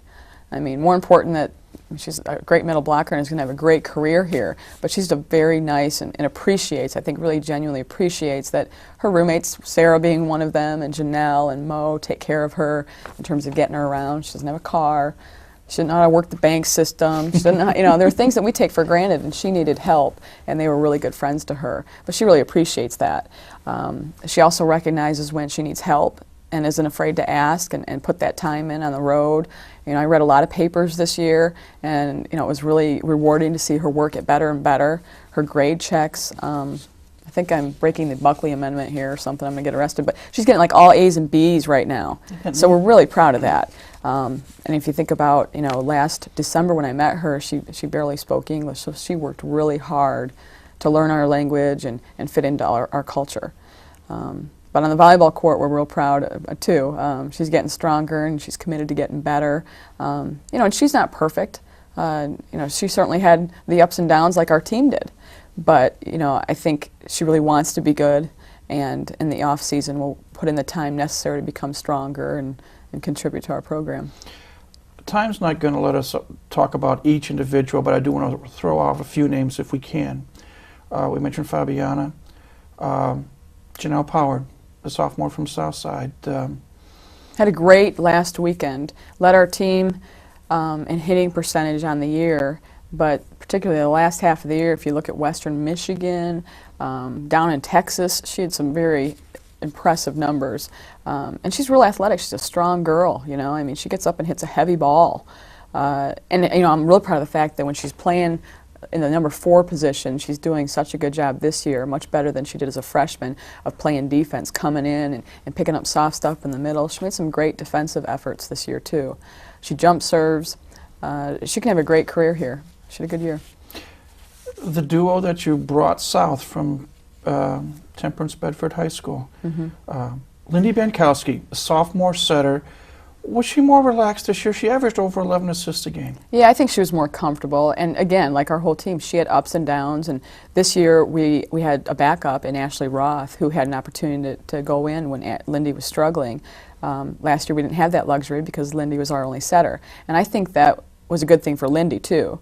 But, you know, Lindy makes us go. I think anybody who thinks that because she's 5'4", she's, you know, a liability to us, is wrong, and dead wrong. She plays, I think she was second on our team in digs. She touches balls. She sets a good block, and it's not that she understands blocking. She's obviously small, but she gets in front and takes out a certain area of the court. And if you watch the way she communicates to our team now, she's very positive. So yeah, I'm a big fan of Lindy's, and she's going to have a good career here too. Mo Meinhardt. Mo, I'll tell you, Mo's got one heck of a whip. She can hit a ball down in front of defense. Not a great explosive jumper, but because of her ball control with her hand, you know, moving it around is real effective. We moved her over the right side this year, which is a good fit for her because she likes to jump off her left foot and run what we call the slide attack. And she's a great defender. Like I said, in one of those matches down in Texas, she had 20-some digs, and she's a good player. I know I don't have too much time. I'm just going to mention a couple of other players. One of them, Nicole Ray, you said the Northside graduate, who is coming in again. I think she's a junior also? Yes. We lost one senior in Amy Grove. No, that's what I was going to finish off with, was okay. Amy. Nicole, I think you're looking for good things from her next year. Yeah, she just is a good person to have a part of your program. Good grades, polite young lady. Works her butt off. If you look at someone who's, you know, really fit and puts the time in and takes a lot of pride in being an athlete, she's a very good example to everybody. And last but not least, and we apologize for those we didn't mention, but the one senior, Amy Grove. Real proud of Amy. Amy's career has been, you know, very up and down because of injuries and other things outside of her control. But the thing I'm most proud about, well, I guess two things tie for what I'm proud about with Amy. Number one is she's going to graduate this spring in 4 years with a business degree. And from IPFW, that's quite an accomplishment. We have a good staff of faculty here, and they challenge those people very. I mean, she does a lot of, it's hard, it's a very hard major, but she's worked hard and stuck with it. So for that, she's graduating in 4 years and representing our team in that way. And then number two, the attitude that she maintained. She was frustrated at times, and that's natural, but remained a positive contributor to our team with her attitude and to her teammates. You know, even though it would have been maybe easy to be selfish and feel sorry for yourself during those times. So I'm real proud of Amy for those two things. And I think, you and I have talked before. I think at this point, before I ask you the final question of what's going to happen next year, I think you want to send some kudos out to Bernie, to John, and especially Jeremy Kloppenstein for putting together that piece on Amy. Yeah, Amy has that, you know, we made her a copy of that, or actually I think you did, so that, you know, she's always going to have that. You know, we said some nice things about her, and even about what she's contributed over the years, and I don't think I mentioned she was graduating in the spring, but she'll have that forever, and a match that where she was talking during the timeouts. It's just a cool thing to have.